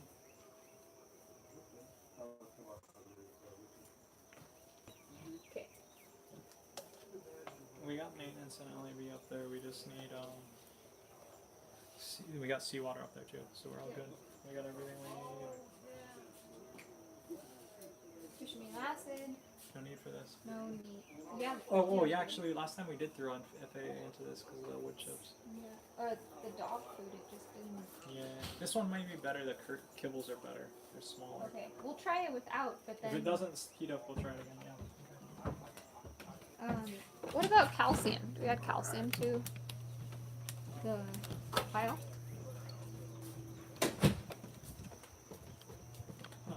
No need. You want some light?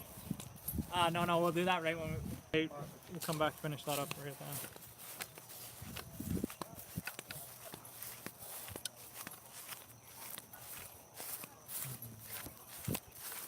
I drove to town, Drake, all by myself. No hiccups. I was safe. I didn't do anything weird. That's right. Yeah, I got that. 20 acres and a lot of neighbors there. Well, you're close to Jeff Merriman then. Yeah, I need to hear more. I need to know more about this guy. Yeah, I'm with him. Yeah, his buddy. Beware of invisible talent. Invisible cows.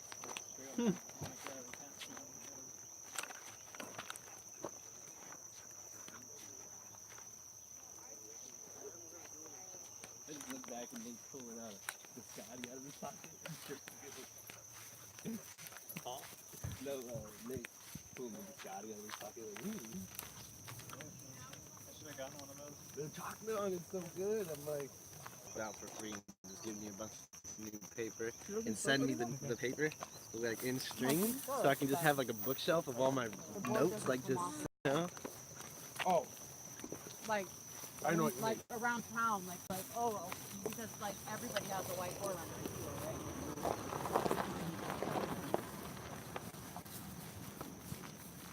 Would I identify her?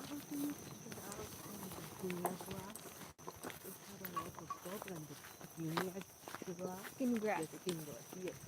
How We do haven't we seen any, Yeah, like, do you have any? you know, because I'm up at 3600 changing the biology? Exactly what we're doing right now with the indigenous microbes. The more fungal your soil becomes, the less grasses are overwhelming. The grass tends to like bacteria based soil. Certain grasses will move in when it becomes more fungal, but it's a good sign. Like the sleeping grass and the can't think of the other one. Yeah, But you'll get different grasses. But the guinea grass yeah, give me glass. We have is pretty program. tall. Yeah. Ask Drake. Ask about if he knows anything specific. He's lived on the island his whole life. Yeah, yeah. Right. Oh, okay. Yeah, because you know the neighbor, they use Roundup, you know, for the green grass because they cannot do anything, and then we try to not using, you know, but I understand the people, you know, so 10 acres, 20 acres, and so. But you said Just change the biology. Oh, okay, and then Yeah. they're wrong. You can. Yeah. Once it becomes more fungal, a lot of the grasses will become very easy to pull out and less likely to return. Oh, amazing. So how long you can do it and stuff? For long time? KNF? I've been doing it 2 years. 2 years, but you have a lot of knowledge. Because I live with Drake. Yeah. Yeah, I asked her about the guinea grass. Yeah. Guinea grass, you know, we have problem with this area, Yeah. right? This island. Yeah. People using Roundup. I Yeah. hate it. So I asked her if there is something we can take out or let's grow here. So she mentioned something IMO or Maybe, but Changing IMO the usually or better. Don't listen to me. I sometimes. know. Sometimes, yeah. I mean, it was brought in for grazing, but you're saying it's growing places where animals can't graze it. So, yeah.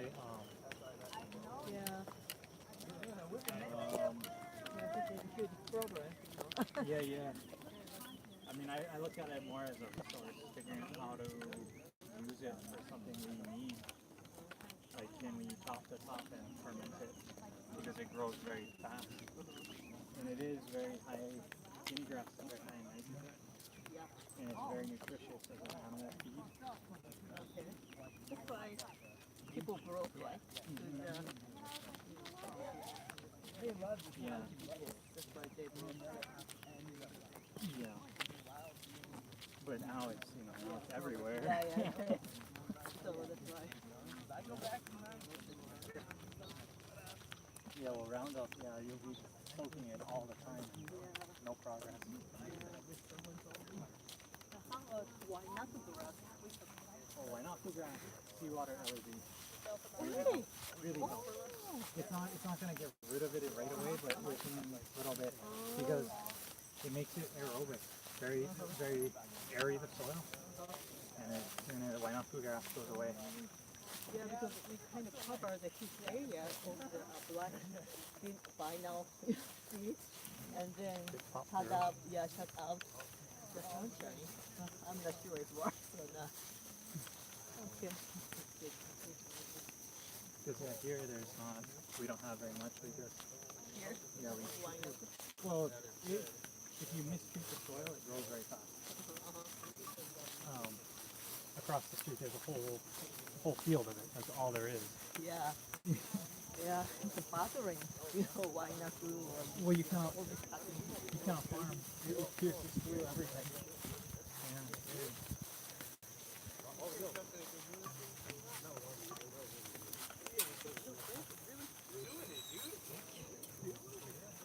want me to carry? Hold it? Oh, Yeah, sure, yeah. if you like. Okay. It's a, oh, okay. Good. Still connected. I thought it's kind of heavy, but it's not heavy. It's not too bad. Yeah.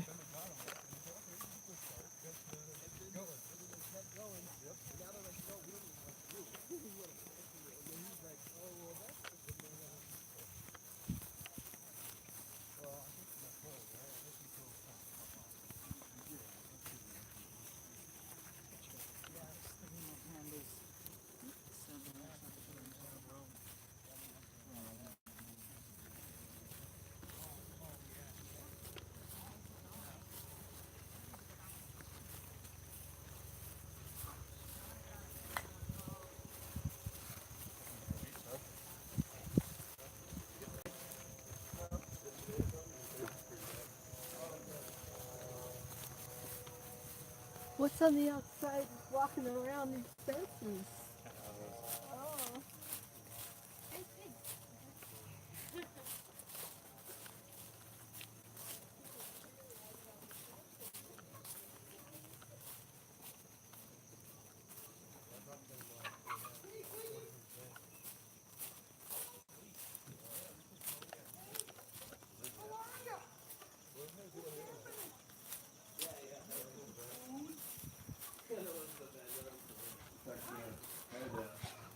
Drive an hour.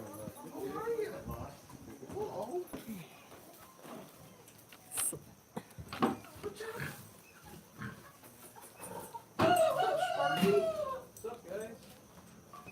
What's happening? Poor Rooster, probably all frustrated. I don't know where. Yeah, yeah. I wish you could, pan big. Drake, where should I set this up? Well, there's a lot of. Inside so you can see. Oh, IMO file.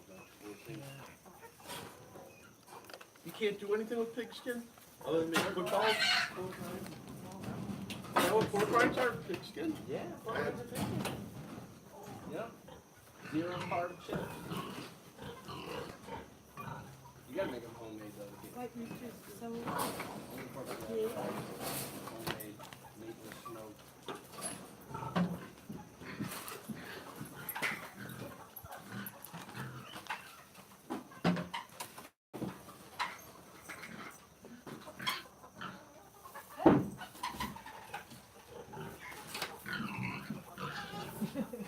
So are you familiar with this whole process?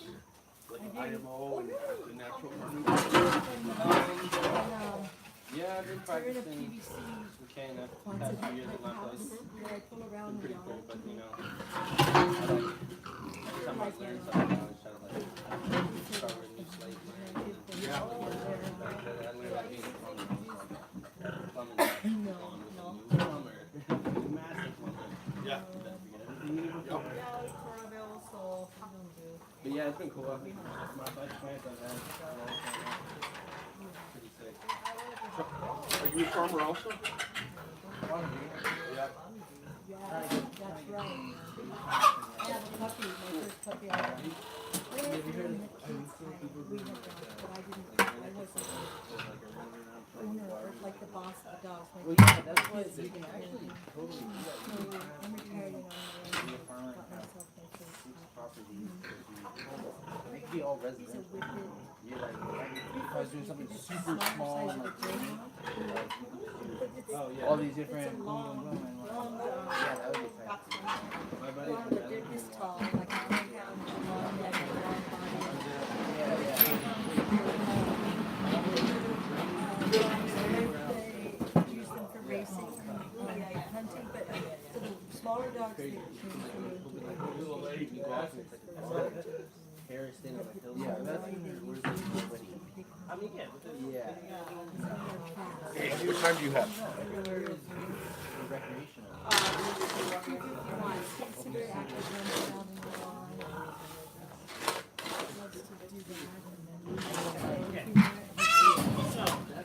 All right. So I showed this to you guys yesterday, but we'll check it out again one more time just here. So this is what I started with This was dog food and wood chips to start, plus the water, the food, and the microbes. And check out this material that came out. So what this is this isn't just, you know, this is concentrated biology. You see like the white mycelia in there and everything.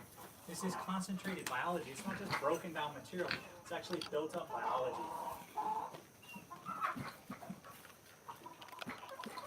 So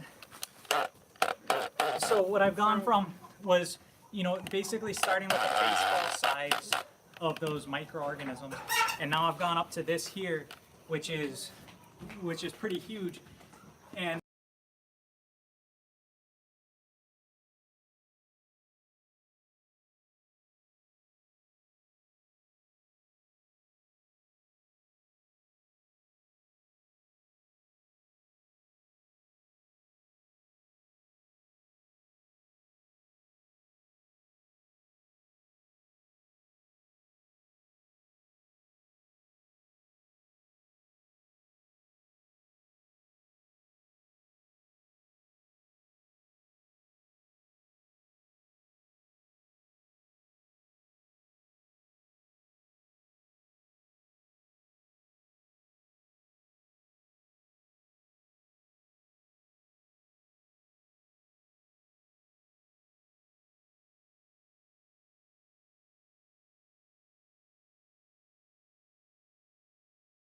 Bad. might help. He's like, whatever. Cool. Yeah, Amako really likes it too when we use dog food. This is silly, but when you use that grass to cover it, will the seeds from that grass somehow cause growth of that weed? No, because it gets hot. Yeah, well, no, because it doesn't It's get party time! But Oh yeah, I hit the jackpot. Happy birthday to you. the biology you grow doesn't want to sprout your weeds. The weedy, grassy kind of stuff doesn't want to sprout this kind of stuff. So someone want to help me dump this wood chips over there? Right next to that pile.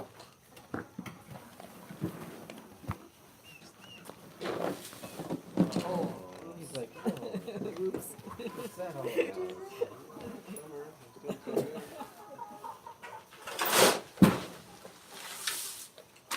Okay, so basically, now what we need to do is to add into this our last bits of the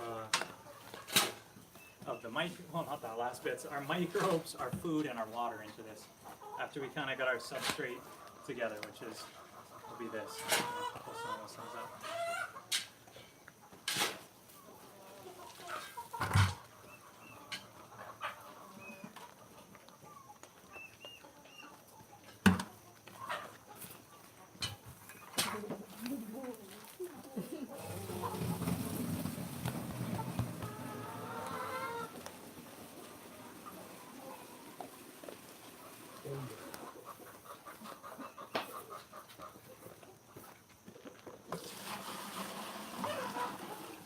We'll see who can finish this, me or him.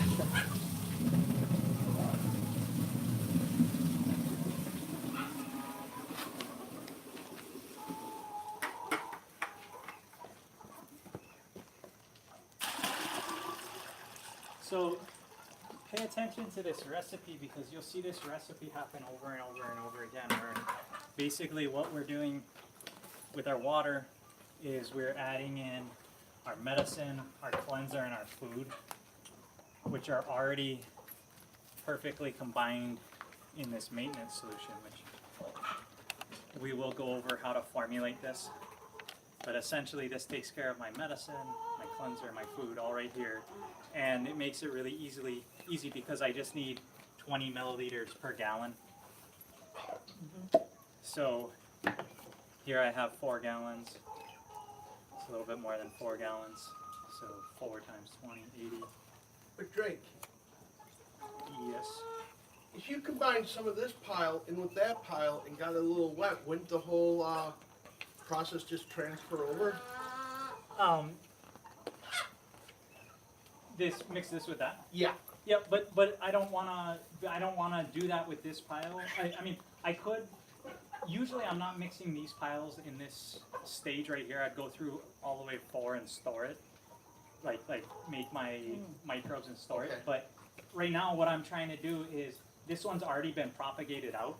This one is kind of empty in terms of this doesn't have our indigenous microbes in here. This one has already been propagated. This one, what I want to do is blend this one with soil and activate these propagated guys. If I blend soil here, they're not propagated yet, and the soil won't do them any good. And I could combine these two right now, but there's no sense in repropagating this and this. Like this one's already propagated. Okay. So it's already full of microbes. This, you look at this.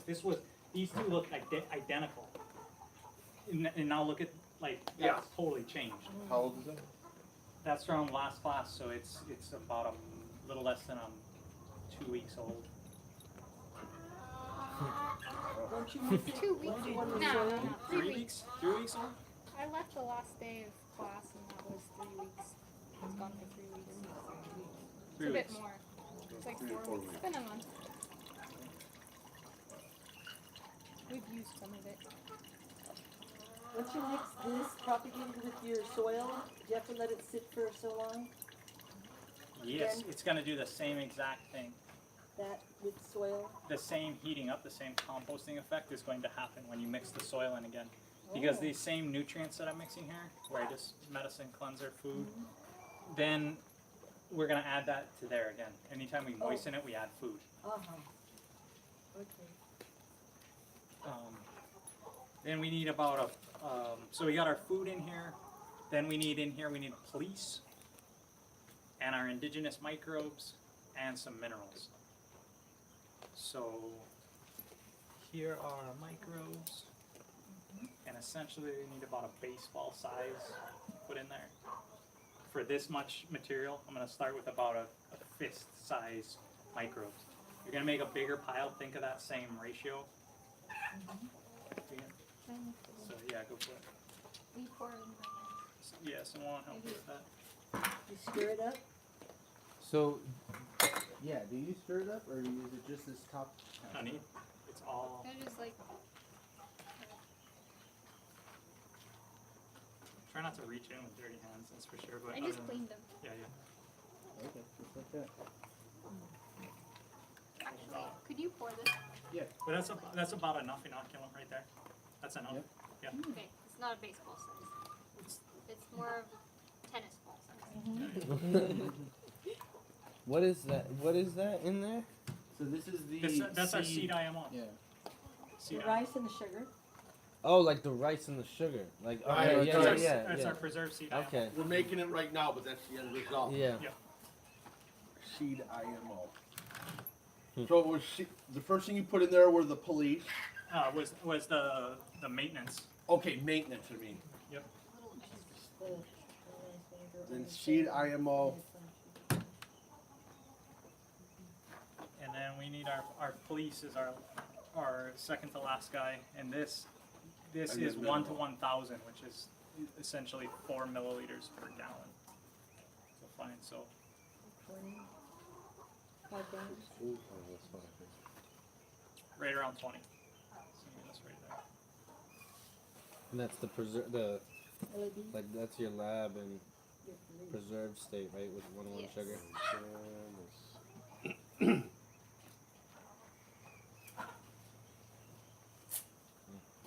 20 mils for 5 gallons. Yes? Yeah. So oftentimes I get confused with all this stuff. So I made an app. I just put in 5 gallons, hit enter, and it tells me exactly how much all this stuff to put in. 'Cause I use it all the time when I'm doing it because I forget. I'm just like, it's so much easier. Just plug it in, hit it, enter. And we also got to add 940 milliliters of seawater.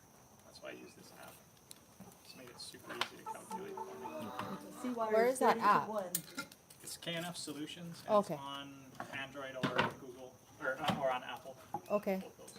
In your book That's sweet. too? 50? Oh yeah, in the book. Here we have have seawater if anyone wants to measure it out. We need, we got the measure and all someplace. Yeah, there it is. Where do you get your seawater from? This we just made from sea salt, but usually I grab it from PureKNF. Yeah.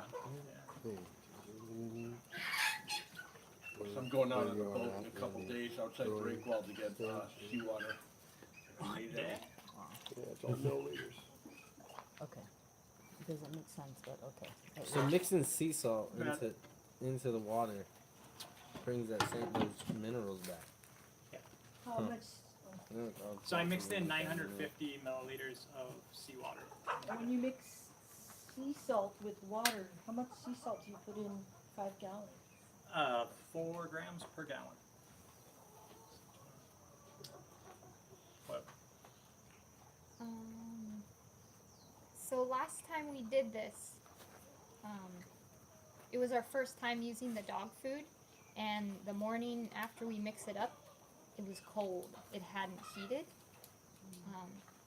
So we added some fish amino acid. I don't know if we want to do the same thing, just like let it do its thing and then check it before adding, because the fuel really lights a fire, which we usually, when we were making it just with mill run, there's no need to add the KNF fuel, because the fire, it gets too hot and it can be hard to manage.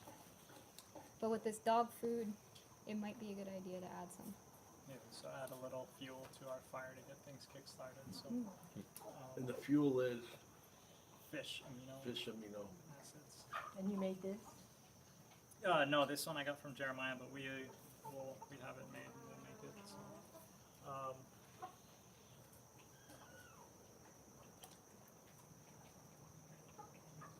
Is Jeremiah up Kayai Road?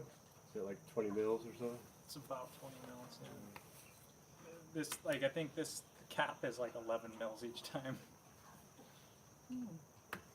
It's roughly.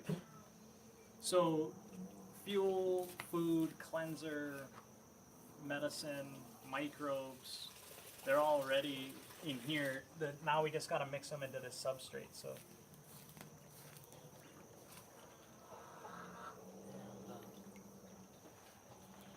So this stuff. One easy way to do it, big scale, is to get a rototiller and just roll a rototiller through it. Smaller scale, it's okay to do it with a shovel and turning it. Oh yeah, because you could do this on a big scale. You Right. can.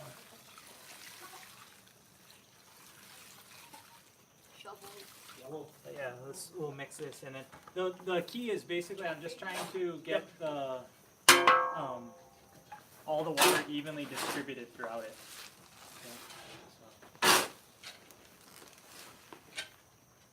If you did find mill run here, where would you find it? I don't, maybe the feed store. Might have. You can use MacNet Crush. It works really well. Macna Plus?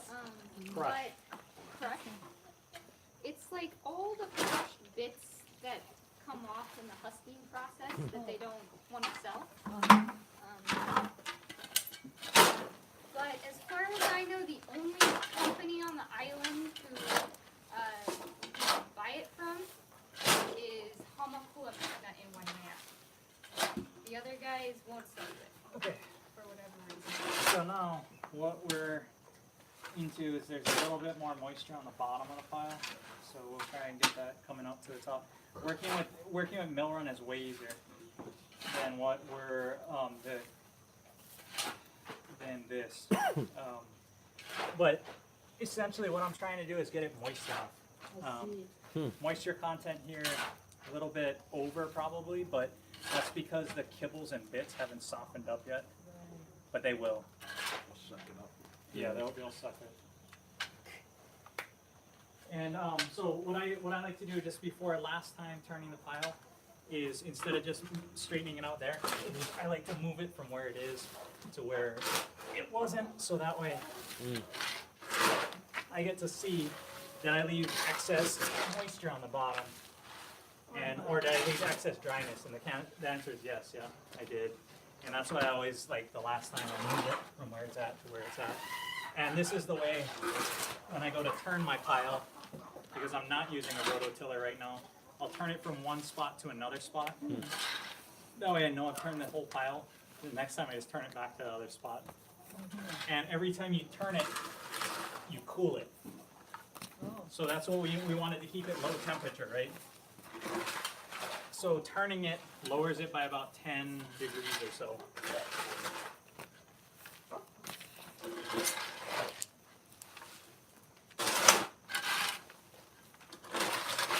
You're doing this every day or twice a day or a couple times a day? Four Yeah, times sometimes a it day? needs a couple times a day.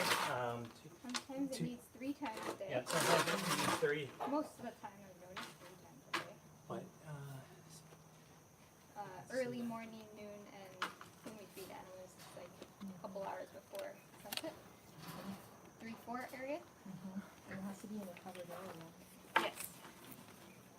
But this here, this will moisten up and this will start to compost. And then instead of breaking material down, really what I'm doing is building biology up. I'm building some of the best microbes in this pile. Cover it. Yeah, so now we're going to cover it with this. Put some fresh grass. Yeah, we can go cut some fresh grass too. The idea is to just kind of put a nice little cover on there.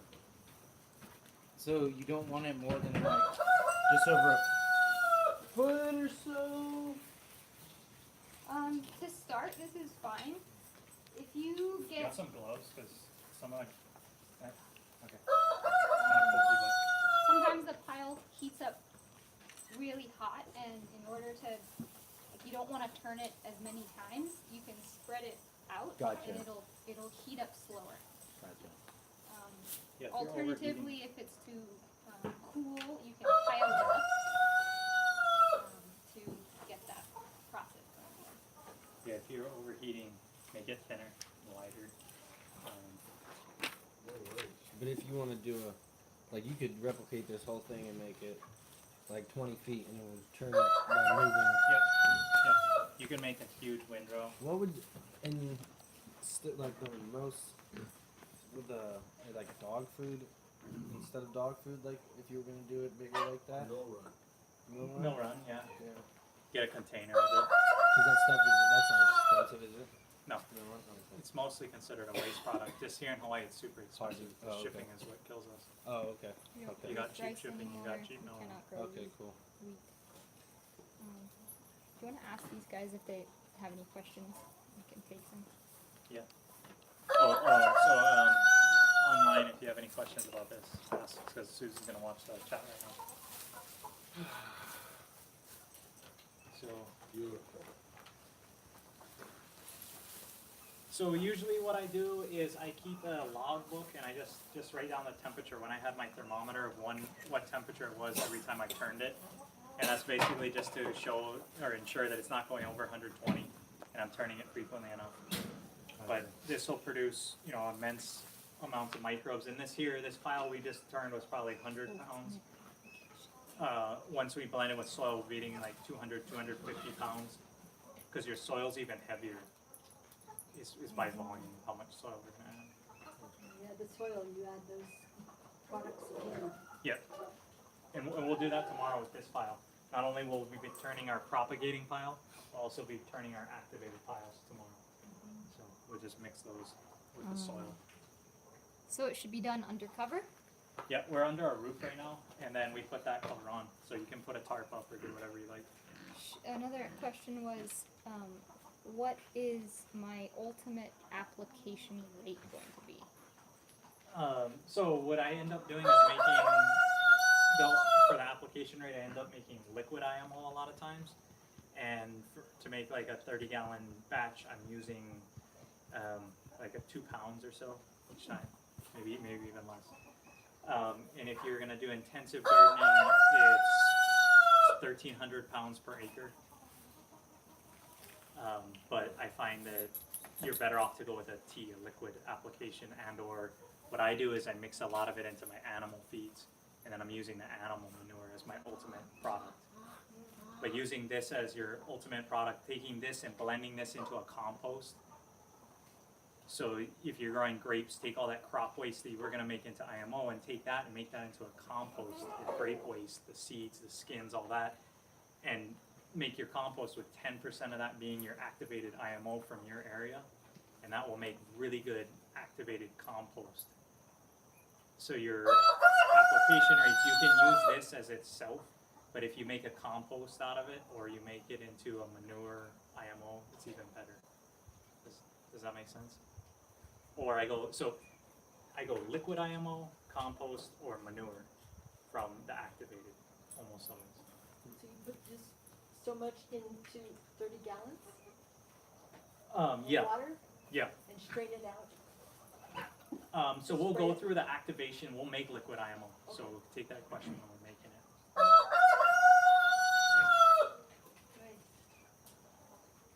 Right. What was the rate in liquid? 2 pounds to how many gallons? We'll make the liquid IMO coming up, so we'll actually go through and make it. I think it'll be a lot clearer than me just trying to explain it here. So any questions propagating IMO? If it overheats, can it be recovered? It's very difficult. It's best not to go that way. Like if you that's why we added the police into there, was that they'll help to mitigate that. If it heats up too much, that's why we put the police in there. But if they get too hot, it's like, it's once you lit a forest fire, what do? It's like, should have kept it small and under control. You gotta baby it. There's no fire risk with This won't light on fire, no. Okay. Won't even, you shouldn't get above 120 degrees. Okay, yeah. I just know that sometimes some compost and Really? some people were like, yeah, if you mix all that stuff together, it could get hot enough to catch on fire, and I've seen it. Some compost fire. It happens in White Claw all the time. From the fire, So- you know that? So one last thing on this was a 50-pound bag of mill run and about 50 pounds of wood chips, and it mean took dog 5 food. gallons of water. Your water, if you're making different volumes, will change. So make the appropriate amount of water. Oh, you need to change the water. Yeah. So per 50 pounds, about 5 gallons. Roughly 50 to Roughly, 75 give or pounds take. right in there. Yeah. Drake, if you did like say 300 pounds of mill run and 300 pounds of wood chips, and you only put 5 gallons of water with the IMO, police, minerals and everything, wouldn't it ultimately do the same thing anyhow? Like, are you using this ratio for a time factor? Yeah. No. If you would only put a little bit in a big pile, it would your IMO wouldn't grow as fast. You want to put your seed IMO in that and have that liquid go everywhere, because as the other one will eventually take off, but it'll be different biology than what you Okay. seeded it with. So you gotta get enough seed in the water. That's why I put the seed in here and I mixed it into the water so it was well stirred. That way when I put it out, it spread out everywhere. Okay. If I had just mixed the water in and then taken a seed IMO and stuck it in there, it wouldn't spread the same way. Okay, so these ratios are important. It's not necessarily like I want to have my IMO ready next week to do something, so I got to use this ratio. This ratio is about really being able to get a consistency of the biology that you want. Yeah. And okay. The ratio of water to material helps the biology proliferate and grow at the right speed. Cool. Does this get done possibly if you have too good drainage, like the water going out too much, like where I live? Can you do it on a tarp or a bunch of cardboard or? So it's best, we're here doing it on a dirt floor. It's best to do it on a dirt floor. Okay. If you don't, you can get a little bit of dirt and put it down and then do it on top. Okay. Or just don't do it on concrete, it'll eat your concrete away. Okay. Yeah. Unless you want it to be bigger. Oh, damn, that's a good idea. Yeah. Damn, I gotta put a toilet in and dig a. Oh, I was thinking like the Fall Society, but whatever. No, I was like thinking about, like exposing the To your pipe neighbor's that I house. need to expose. It's not that. It's like year. It takes like a year. It's not like tomorrow it's gonna be there. It takes like a year. a But couple of years. we have a friend in Pune who has been melting the lava rock pretty quickly with this stuff, this iron rock. Really? Yeah. In his yard? So In his garden. he's been taking lava rocks and putting it in just like these mixes we made, putting lava rocks in there. He starts with an chunk that big. He ends up with just like small pebbles of Wow. They completely eat the rock in like a week. Nice. So all that rock is super fresh minerals and nutrients, and this microbes eats them down so fast that then the when you put rocks in there, it comes out a darker color. It's like because the microbes they're eating the rock.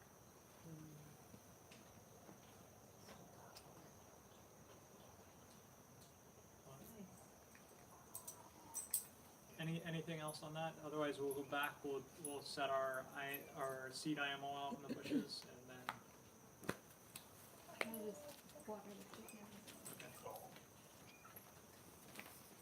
You wanna cut him some grass? Crazy how we can save our own planet. It's all coming. You know why this stuff will work? I'm just saying, like. You know why this stuff will work? Yes. Because when people start doing a cost benefit analysis, this comes For out to every be 10 much pounds, less because we expensive did doing 50 it pounds, the way so we added 5 gallons to 50. Oh, cost, that's what'll do it. And that's why like. This dog food, that dog food bag, 55 pounds. Oh, 50, okay, 55. 25? Oh, no, 50.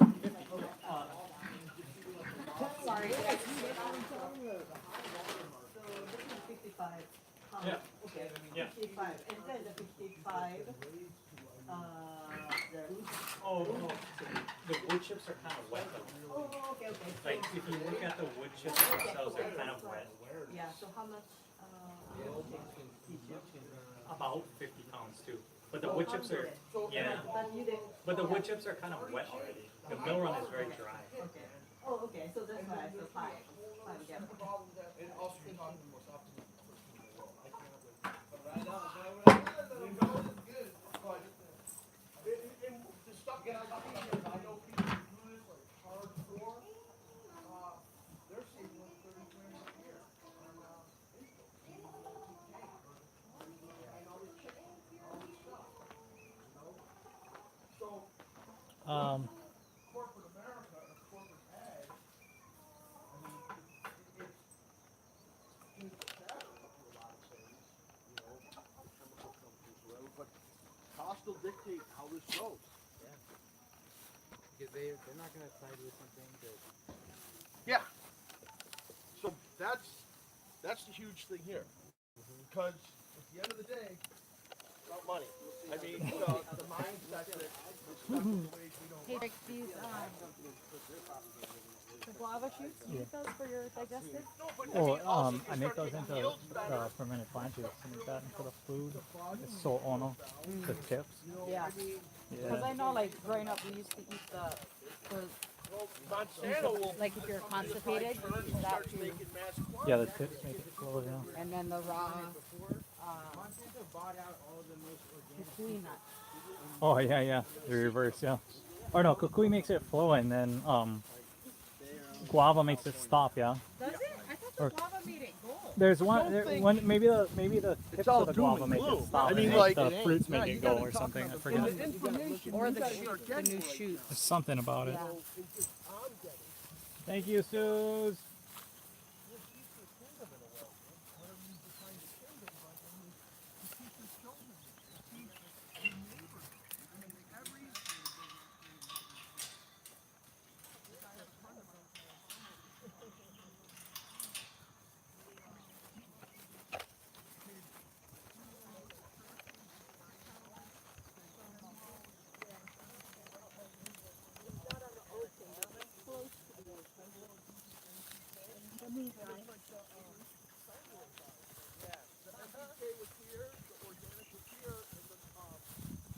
You know, it was like this, and that just sets it off. This one's I used to raise the first thing I do. Oh, yeah? Yeah, my ear. Yeah? Ear, yeah. Full. Yeah. Beautiful. Yeah. Yeah.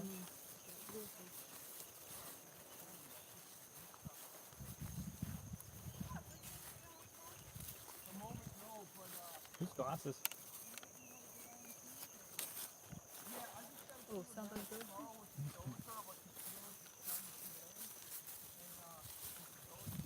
So we don't have that kind of roof race.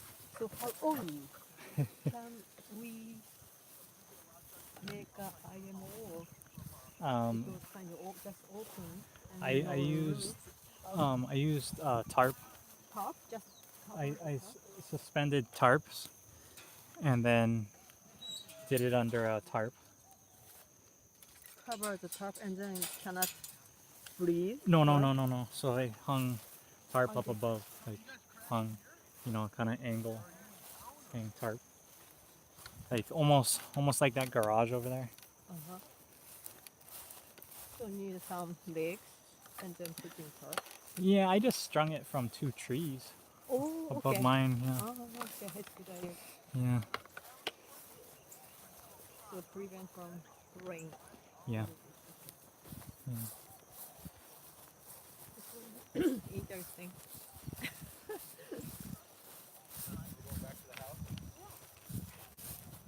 Great. Yeah. Paul has glasses on his shirt. No, I got them. See if they're there still. I got them. I picked them up. We're going back to the house. Yeah, yeah. Correct, correct. We're gonna go set our IMO1 bus and then we'll do a little maintenance solution. We'll be done. So after the class, how can I? Sorry, it's kind of recording. No, go. Yeah. So after this class, I don't think I don't have a friend who is kind of like interested in this network. How can I study after this class? You live nearby, right? What? Okay. And how do you come to Hilo very often? Yeah, once a week. Okay. I mean, you can stop by here when you, like, like if you need help with something, let me know ahead of time, and then maybe another day we can go do more hands-on together, Okay. like making for your farm kind of stuff.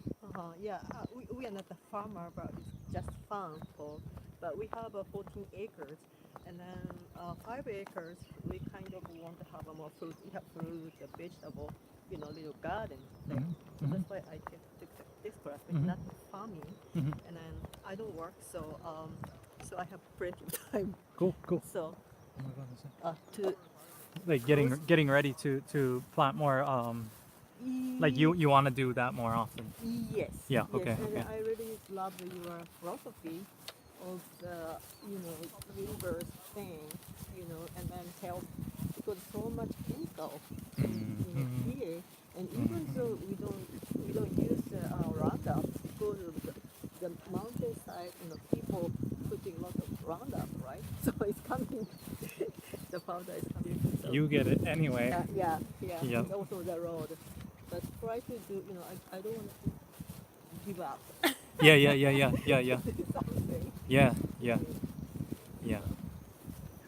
Wow, cool.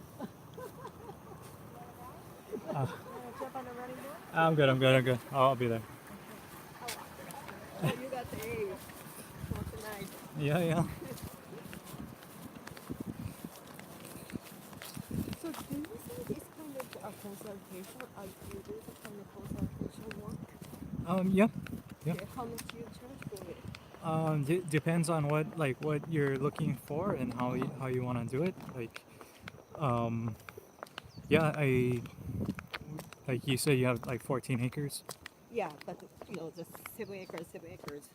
We use 5 acres, 3 kind of houses, and Okay. then the kind of the garden thing, and then we hire the 2 people to part time, run the road, mowing or Okay. maintenance a little bit, but so I would like to have a little bit, but I try to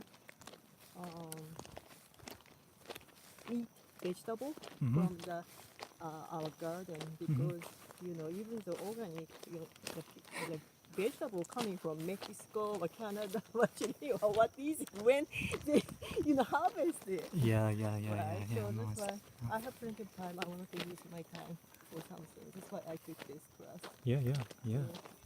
And helpful so far? Huh? Helpful to you? This class? Yeah. It's so complicated.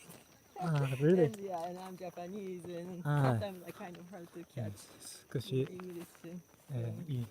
わかりますはい。わかるの？はい日本語。少し、少し？あ、うん本当に？日本にいたの？いえ、どうやって勉強したんですか？ school。あ、school. You took the class for Japanese. はい、すいません。 Yeah. And so I was so amazed because doctor. Oh. So I have a friend. Who is Japanese? Yeah. はい、そうですね。日本。本当に？はい。釘は、Hakalao. Hello. And she's been studying many years, and she's fluent Japanese. You know, like she is Japanese. Oh. So May I have chance to? yeah, Yeah, if she. because that would be it's funny. Master Cho's initial books Yeah. in Japanese. He went to Japan, Yeah. right? So he was young and Hi. he studied. It's so, wow, it's very interesting. Wow, yeah. I really appreciate if you. But yeah. I don't know. She wants to meet me. Oh no, she is actually like she loves natural farming, and it's been her bringing that to the Japanese community here, because there's actually a few other Japanese folks that are interested, Yeah. but to like be able to hear it native tongue would be much easier. Yeah. Of course. I took the 7 years ago your class at the school. Yeah, I remember with that. my husband, but it's kind of a little complicated, and then we kind of gave up. Yeah. But now I have time, so I really want to do. Found my glasses? Yeah, I did. Oh, right on. I go through about 3 pair a week. Really? Oh my God, yeah. What happens? Hi. You leave them in fields, man. Leave them in the field. That's exactly it. The hollow streak. Yeah. Oh, I appreciate it. It is. Hey girls, come. Let's go home. Come on. Hello. Hello. How are you, Paul? Good, Barbara. Sit down. Good girl. Sit.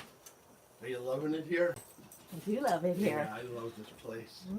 Nice to see you. Yeah. I'll see if she comes back. I hope I don't have to send her really home. Home so far away.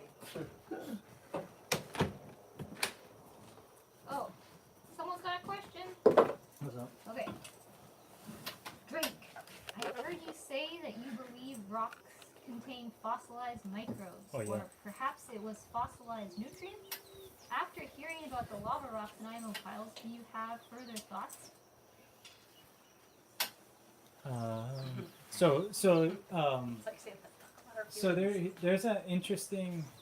So most people think like hot, like how to kill microbes. They would heat it up, right? You'd pasteurize something, you'd heat things up to kill them.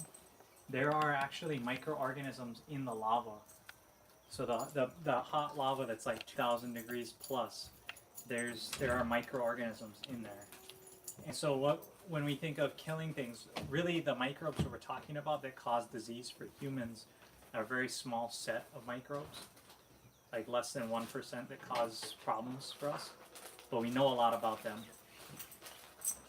So once I understood that there was actually microbes in the lava, it changed my mind a lot of how I think they operate. And I actually now think that the microbes themselves are like minerals are fossilized microbes, and microbes are animated minerals.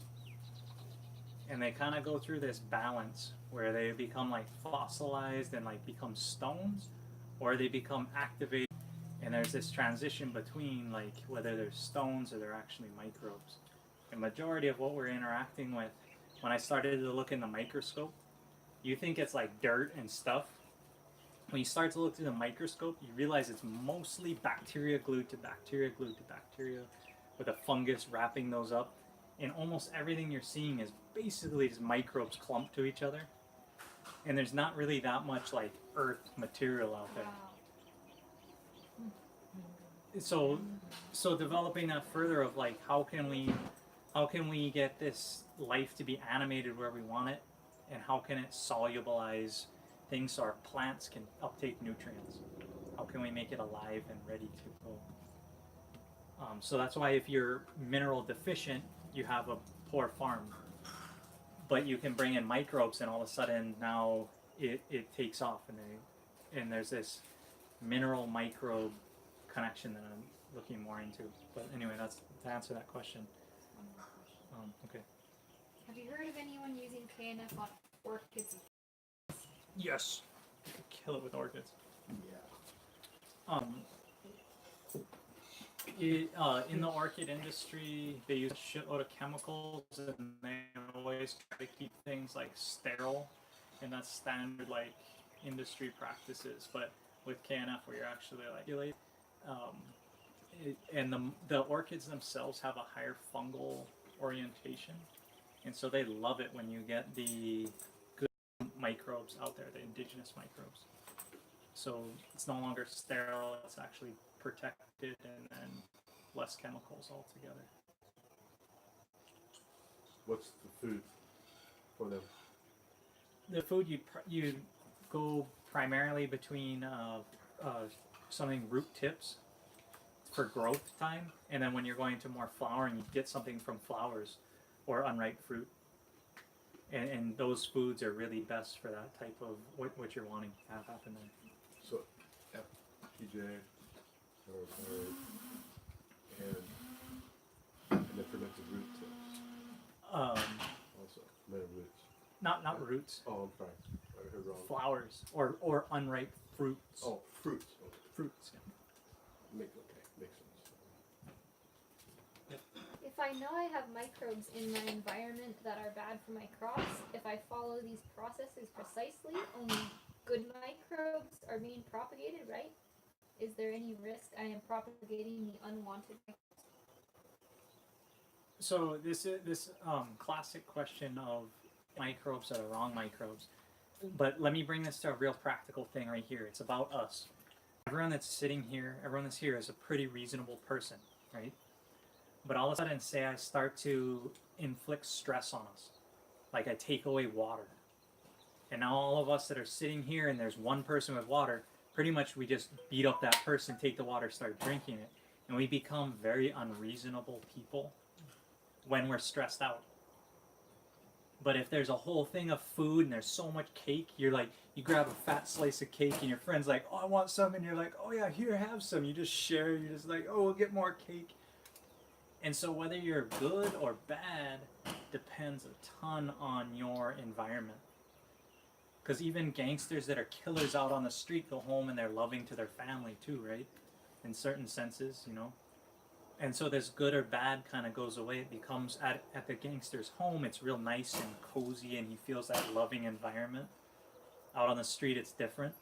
And so what you do is you're creating, what we just did up in that pile up there, was we created the best environment. Gave it the food, the material, the water, everything it needed. So all those microbes, whether they're good or bad, they're gonna look at each other and be like, bro, let's dive into this. Let's just go and eat all that, and they're gonna be real friendly. So you don't end up propagating bad microbes through these methods because it's the environment is so good. However, that's not to say if you started with like virus, your seed IMO was full of viruses and you started that you wouldn't end up with viruses at the end. But mostly the good environment makes it better. Do you want to talk about the magical balance of all the different? There's a balance. There's always bad microbes in your good environment. It's a balance. Yeah. That's just what we call them.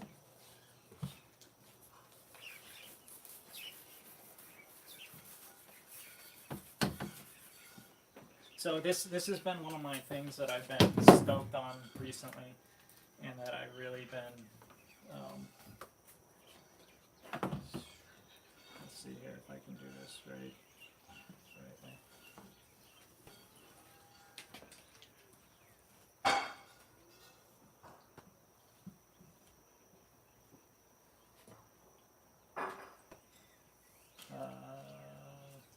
I guess every 15. No, 20. No,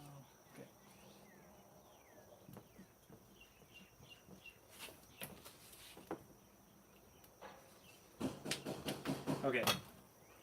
So this is basically good and bad microbes, but I also realize this has more practical applicability in a society in general.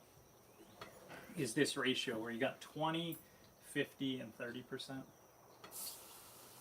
This 50% in the middle of people are people that just go with the flow.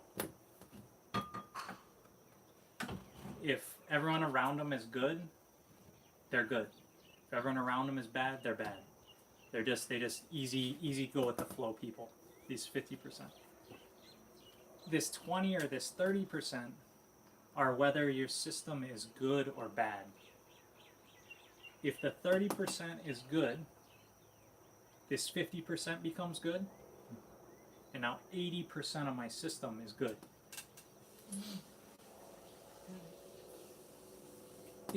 However, if this 30% is bad, then this 50% becomes bad, and now 80% is bad. There's the bell curve. And it's all depends on whether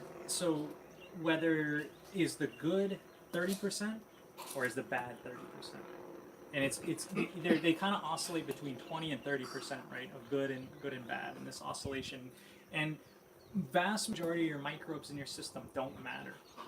They're just whatever. What you want to focus on is, instead of killing, like say the 30% is bad, and instead of focusing on killing these guys and killing them, because that's the 80%, I'd be killing all this. I focus instead on building this 20% up of good, and all of a sudden this becomes 30% and it grows because they become a little bit more good guys. Now all these 50% become good, and the bad guys are only now 20% over here. So does that make sense? Good-bad ratio, and what you can get the whole thing to be good by just having a small minority. It's only between 10% that's battling. So if you had a compost pile, to up that 20% towards the 30, you just turn it and add oxygen, right? And then you're starting to skew it back towards the other. Just one way of doing it, right? And what we do in almost every system is we come in and we say, okay, well we add the good microbes. We make our microbes, that's why we propagate so many good microbes, is we make that system 30% good by putting a little bit of the good guys. And now we flip that whole balance to be 80% good. So by only doing like 10% of the work, we got 80% of the benefit.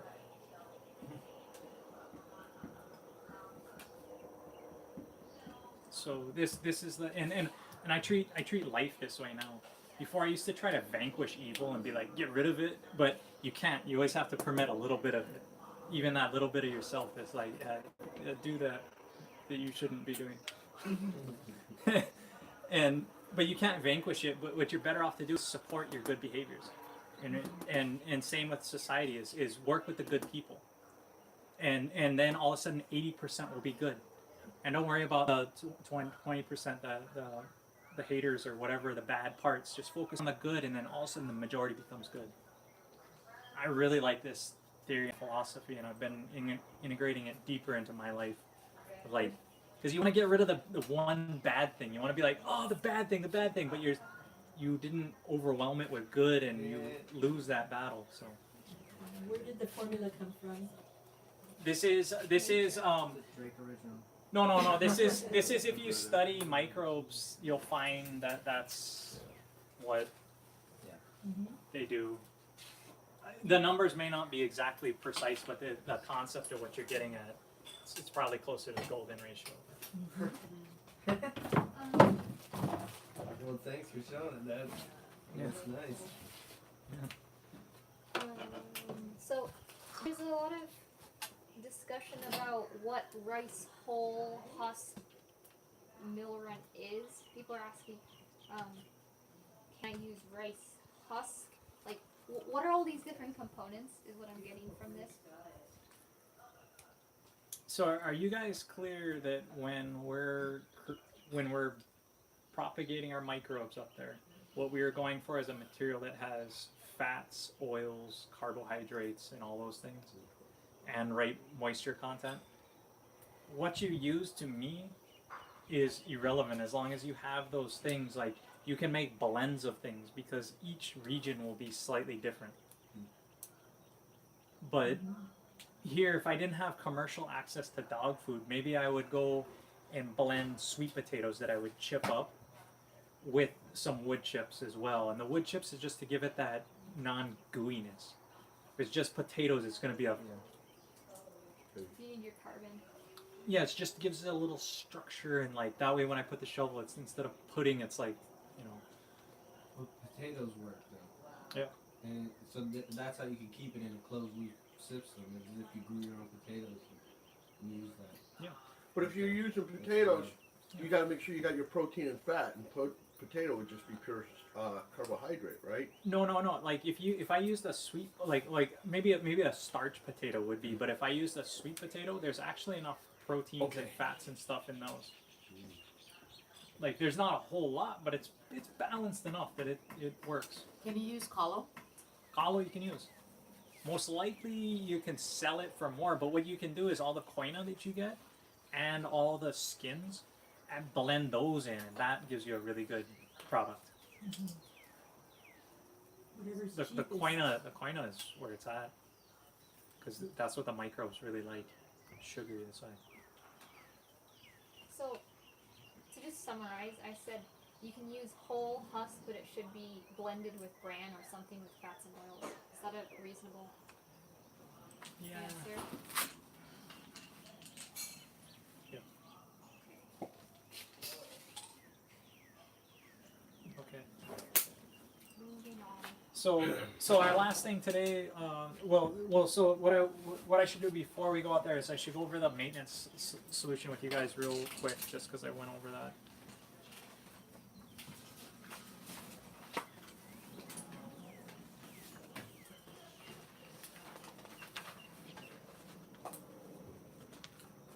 And maintenance would be. I'm trying. I think I actually might have even removed it from this book. There was like a page that was like specifically on it, but.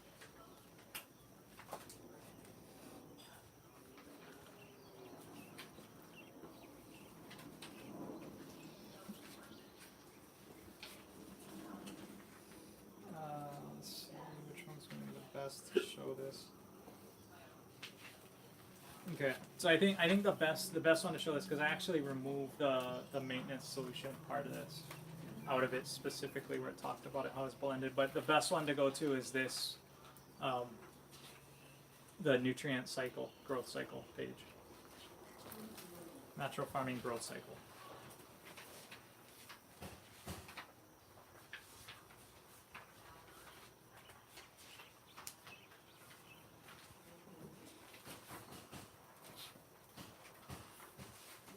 Okay, so if you're looking at this chart down at the bottom, you'll notice it starts with the medicine.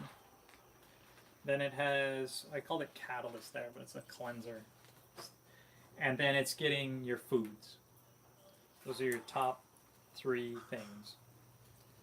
And if you look across the chart, you'll notice that almost every single formula is including the medicine in it, right?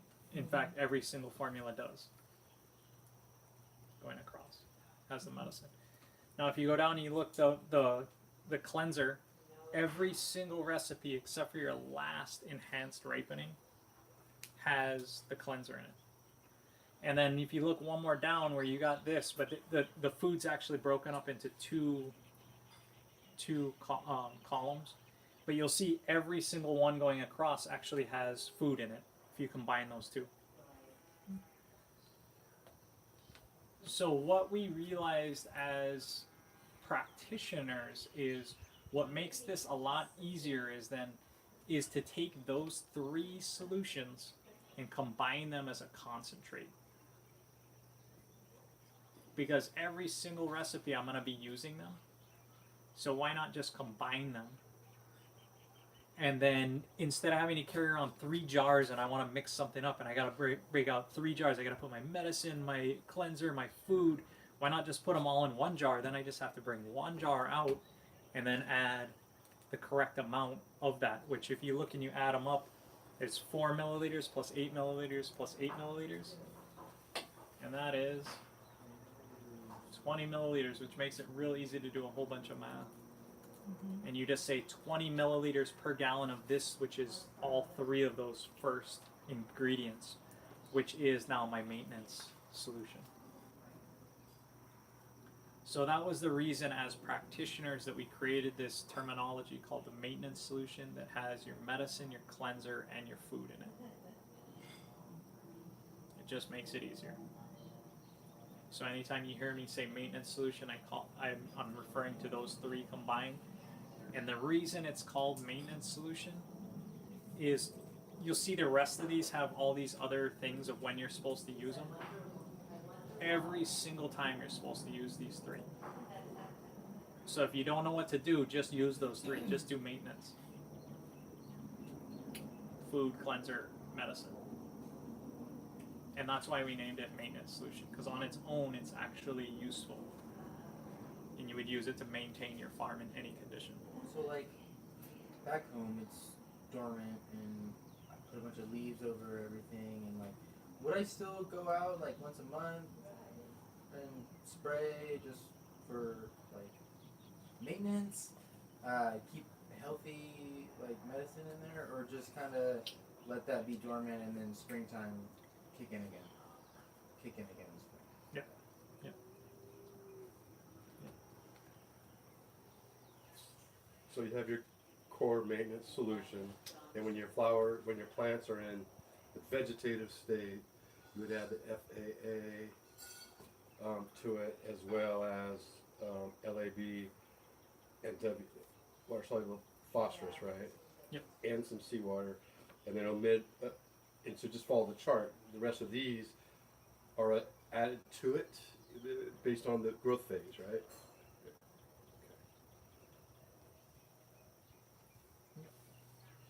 Perfect. So that's why we call that maintenance solution. That's what it is. It's those 3. It's combined. You saw how we're using it for the animals. I just take a little bit, splash every day into their food. Makes it easy. Imagine I had to do 3 jars each time. It's just one more time in my day, you know. So just 3 easy in, done. Try to aim for 20 milliliters per gallon, and then I'm set. Those 3 as concentrates, no problem combining them.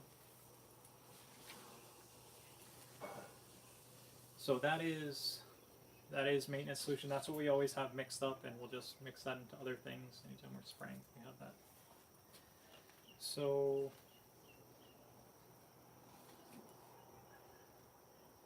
and the way I make it, just so you know, is I take 1 part of my medicine, add 2 parts food, 2 parts of the cleanser. And that gives me a mix that is in the correct ratio. You can do it in ounces. You like 1 ounce of the medicine and 2 ounces of the other 2. Yep. That's 5 ounces, and you can fit 5 ounces how many times into whatever jar you're using. Yeah. Or I just do it by parts. I just set 1 jar to be 1 part, whatever that is. But anyway. Cool. So our last thing today is just to pack our rice in our box. It's now completely cooled, and go set this guy out there. And there's no. Yeah, so you want your rice to be super cool so it doesn't condensate, right? Yeah. No, it's completely cooled down. Okay. And so the only fancy thing I'm gonna do is when I'm putting this in the box is I'm just going to put it in so that it's not just like a thick clump at the bottom, but kind of aerate it out.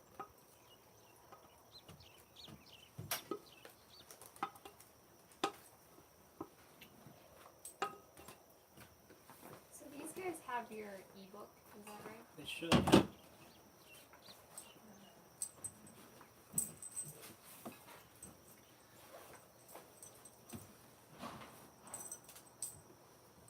to make sure it's like airy, could you like poke it with like maybe pitchfork? Yeah, but the less contamination you get on here, the better. I mean, it could be like, I'm at a fork, but that's what I call forks. Let's go put this out under our bamboo tree. So no sugar or anything added to that, just rice. This thing, I like this. It has a little lid. It's easy. Yeah, the rats aren't gonna get into it. Hopefully If you not. have that problem, dude, things go out there and eat them. Yeah. Yes. Oh yeah. Last class, Lauhala baskets work really well, but you just gotta guard them against animals that are gonna smell the rice. Mongoose, rat, Yeah. Your neighbor. your neighbor. Smell rice over here. Yeah. That's funny.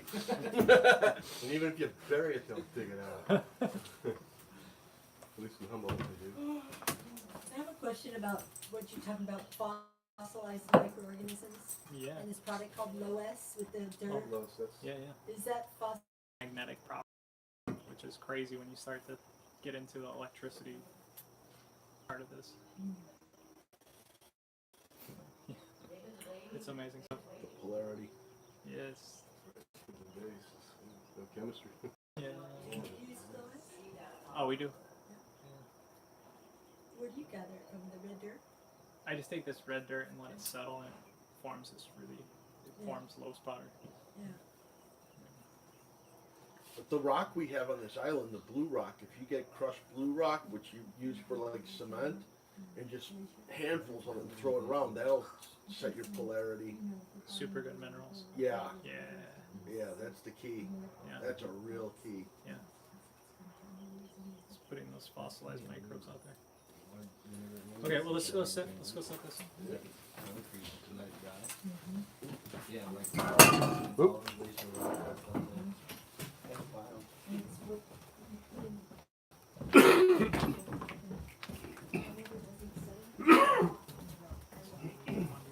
Roof. That one right there. Right side. Oh, to the right. To the right. Behind you. Which show your head, but right there. That. That's the one, bro. Nice kale. That's comfrey. Comfrey, that's what I mean. Yeah. Bone knit. Aye. You ever hear comfrey called bone knit?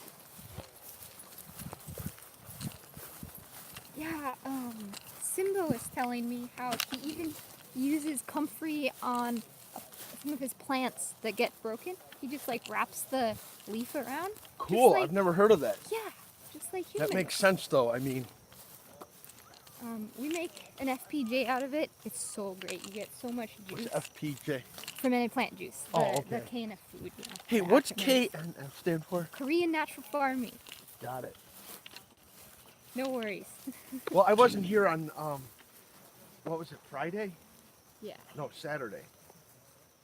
Today's Monday? No, it's today's Friday. Sunday. It's Friday. Friday. We started on Yeah. Friday. For some weird reason. There's really daytime and nighttime. That's all you really need to know. Yeah, right.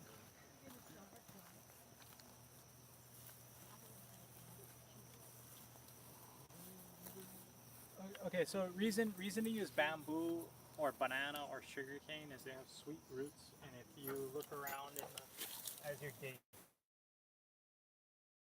you will see just living in the root. And as I start to take dirt here, you see how this dirt is these nice aggregated balls. Most of the time when if I look elsewhere, like further away from this plant, I won't find it aggregated. The reason it's aggregating into these balls is the bamboo's putting out a lot of sugar, and the microbes are stoked and they're making good soil texture. That's why I'm trying to gather this, because imagine the rest of my soil, field soil, started to look like this, where it was nice and I could just like stick my finger in it, and it was nice and airy, water, loam. These are the type of microbes we want to capture here to then put out, you know, because they're indigenous to this region, and then we want to put these into our field. So this is a really good spot to get seed IMO from. the other good spots to go is when you see there's tons of leaf litter. So all this stuff down here, and it's piled up real thick, and it's broad leaves. That's another good spot to go in the forest. And you'll dig around and you'll find all the nice... It's not getting the internet so low. But first thing I'm gonna do is come into the environment and fuck them up. Like, this is a Hurricane Katrina times 10 of just like, I'm coming into their area and fucking them up. And all these IMOs over here are like, yo, what the fuck just happened, right? We were chilling and we had all this sugar going, but you see how I kind of got down into this layer, and you can see the soil texture change as I get down further. And this is then where I take my basket and set it down on here, because now all those microbes that were here that were content are like fucked up, and then they go in there, and that's their FEMA stuff. That's their emergency equipment is there. They go and they're like, oh, we're messed up, but look at all this rice. So that can be set down. Look at all this rice. And set it down so that I got direct contact between my box and the material, because they're all messed up, and now they're gonna be messed up. And now this material that I scooted away, actually you can start to put this material around. Except for the lid is not breathable. Well, the lid, it's okay on this. I think it'll work. On the sides? Yeah. But in general, what we're gonna do right now with this, in fact, I should probably do this in the back of this, right? I'm just doing it right here so you guys can all see, but we'll actually do this same process again. But the basic idea is to take all this stuff that's around, this stuff that's just hanging out, and cocoon it in. And cocoon it and make it so that now I got this, and all those microbes are gonna find that starch and they're gonna wanna move into there and populate this. So you bury it. And if you're in cold climate, you guys, bury it like this deep. Like literally under, like grab enough leaf material from all around and make like a huge thing. For me, I only have to bury it like that much at most and create a little cocoon. But where it's cold, like insulate that sucker. And if your material again is real dry, although this seems dry, it rains so often here it doesn't matter.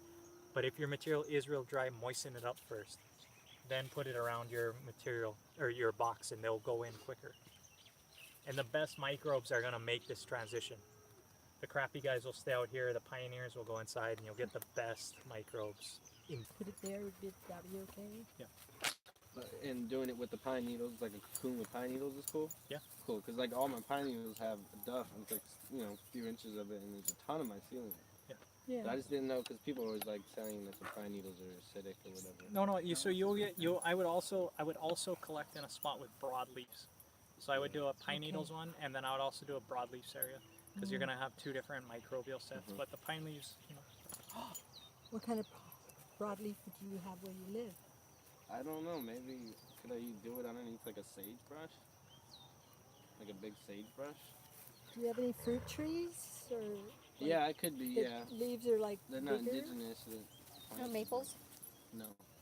So someone actually want to set the box back in there, like in the back side where it'll be nice and protected. Other thing to note is like the face. If you grab everything from the north face or the south face or the east face of a mountain, you'll have different microbes. And you want that. You're saying like not, you know, not any one side is better, but to get the variation. Yep.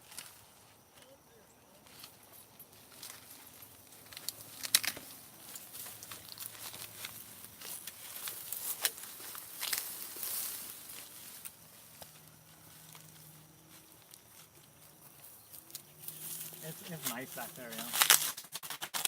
I mean, it's the forest stuff's a bit thicker and stuff.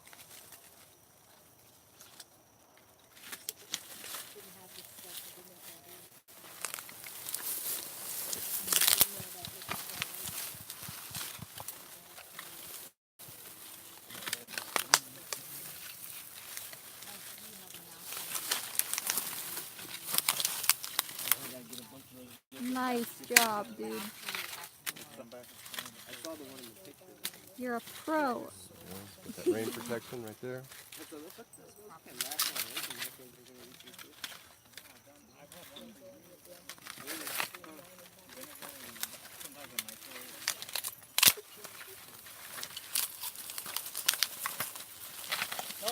then the last bit cool. is rain protection. So that's why I brought this piece of tin, just to keep any direct rain from landing directly on it. And I don't want to put a tarp and smother it. That's why I brought this piece of tin, because air will still flow underneath it. We can put it above, it'll deflect the rain, but you know, if we put it above like that, it'll keep our box from getting wet, but it'll Encourage airflow. yeah. You like the airflow. Yeah. I don't want to smother it.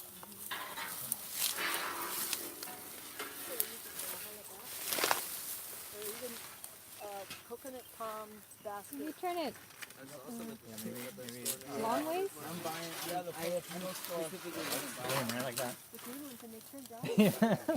Yeah. Yeah. right here. These are super cheap out here. Are they cheap out here compared to regular? Any questions, Well, I have to buy them people online. If I online? don't want to drive the same.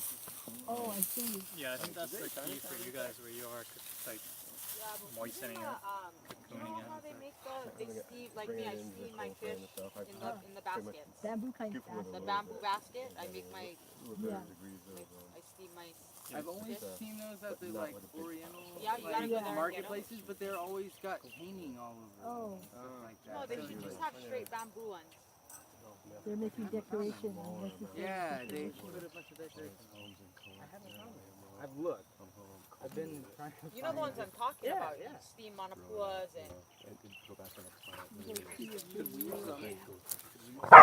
Yeah, no, but even like liquid seed iron, yeah. you know, like, because you're just gonna go liquid tea, or you're gonna actually make bokashis. Actually, we're making liquid compost extracts. Yeah. Yeah, so, you know, IMO 4 will eventually, or 5 maybe, probably will work in there. And then, Yeah. I've I seen like that around. idea though. You go to your client's area, collect the seed IMO there, and then like propagate. Yeah. Because that way it's actually like indigenous. Exactly too. That's why I was asking if I could take it from my place, which I figure has stronger microbes. Will it be effective down there because it'll? I've seen a lot of I was really hoping. Yeah, it's not It would the make my same. life a lot easier, but yeah. It's just like, you know, you bring guys from the desert over here. They're just not as adapted. Yeah, that all makes sense. okay. Yeah, I've seen people do that. Oh, if That's you the take most natural way, big but bamboo and dig it and, it's kind Cool, of so- like that. It's Yeah. easier to throw up. Yeah. or why couldn't you just take a So I think cardboard we're all box good and for today. slip Cool. holes in Yeah. it? I'm gonna hell Burlap sack too. What about We've got the salmon for the No, but it'd barbecue? be a one-time use. You need salmon? Yeah, I mean, I'm talking about Sue's like got one-time salmon. uses. She's a Like, fisherwoman. I got to put a slab in my freezer. I don't eat salmon.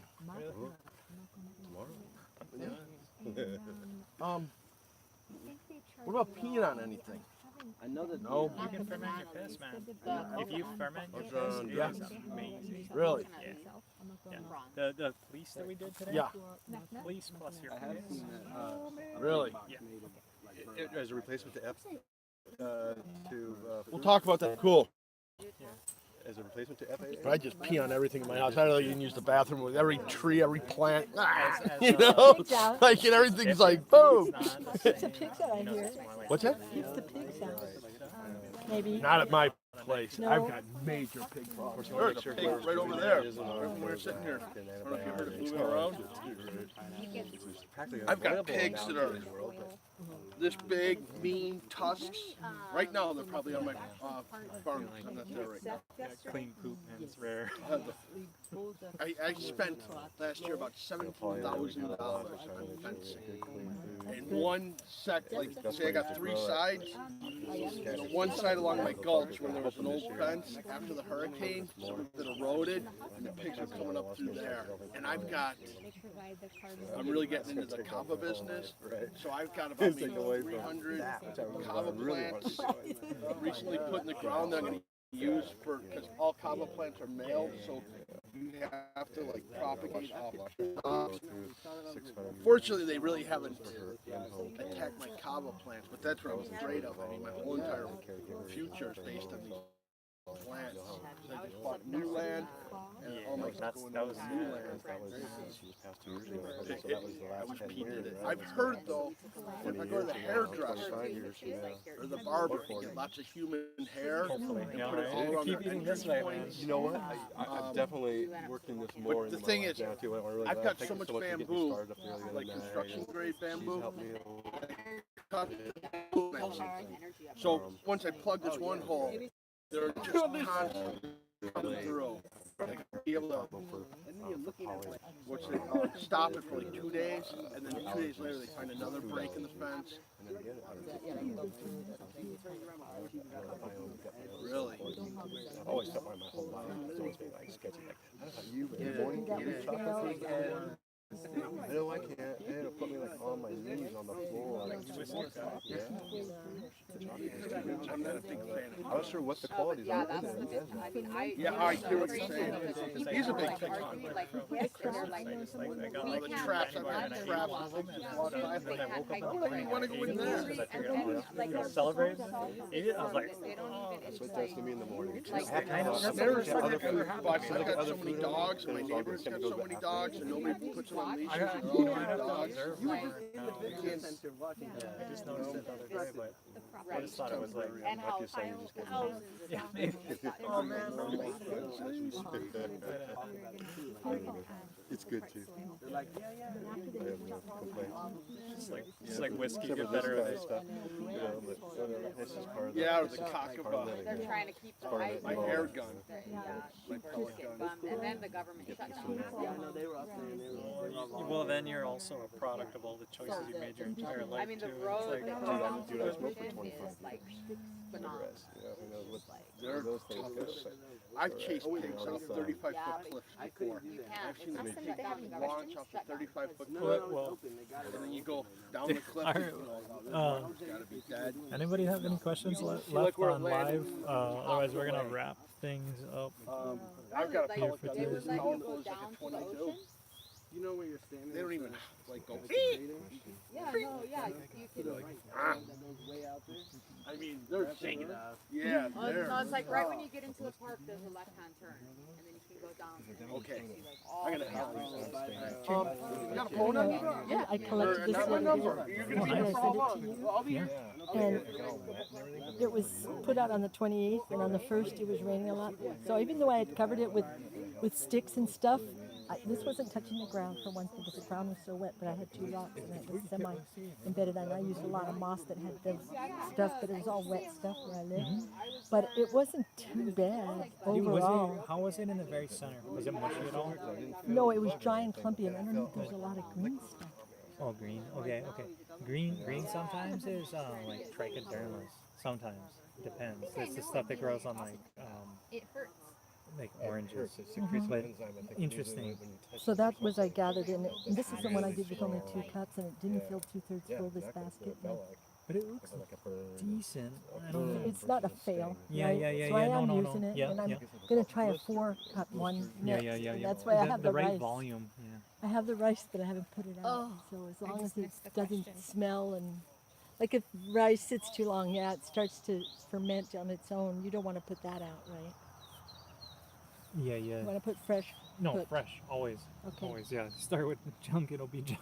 Well, the chickens will be happy. Thank you. I sent it to you, but I know you've been busy. Yeah. No. I saw. Don't Okay, worry. a coworker seems to want to bring IMO from the redwoods and other places which aren't IMO by definition already. I'm hoping the best explanation given here.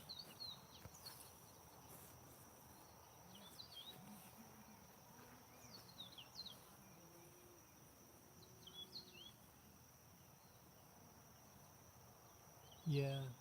Okay.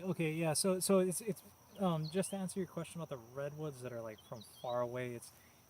You're it's not gonna hurt you to get a batch from the redwoods. Like when I was there and I went to the redwoods and I saw just the amazing mycelia, but they're not indigenous anymore. So what you got to realize is you get from the redwoods and you bring it to your place. You also want to do a collection at your place.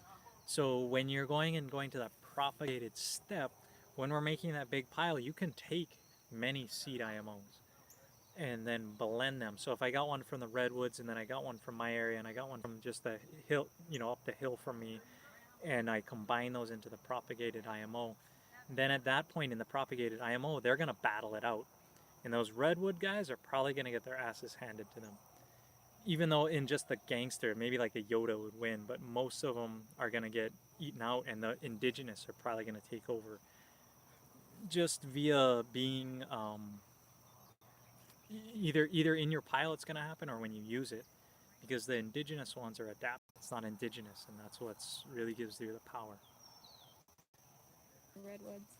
Yeah, if you're in the redwoods, go for it. Or you want to bring redwoods back, or you want to do some things, but always the indigenous are always the most powerful, even though that, you know, may not seem If you true. In terms of you can bring in better, more efficient, effective microbes, but they're not going to persist season after season.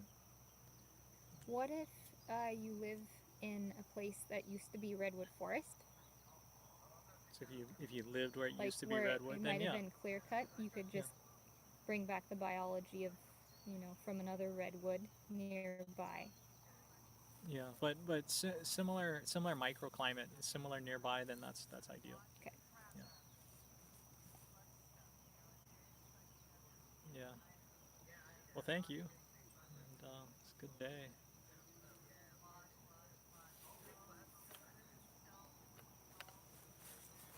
Isn't the kind of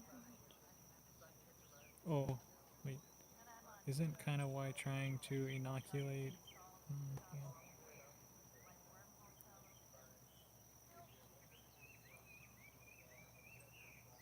Oh, yeah. No, you're asking, isn't that why you can't Move truffles from one area to the next? It's like, yeah. That's exactly it. Like you can't just get an inoculum and move it. There's environmental conditions. There's all kinds of things that are making that mycelia thrive in that area. Totally. That's a really good track of thinking. shoots? Okay. Yeah. Aloha. I don't know how to turn this thing off.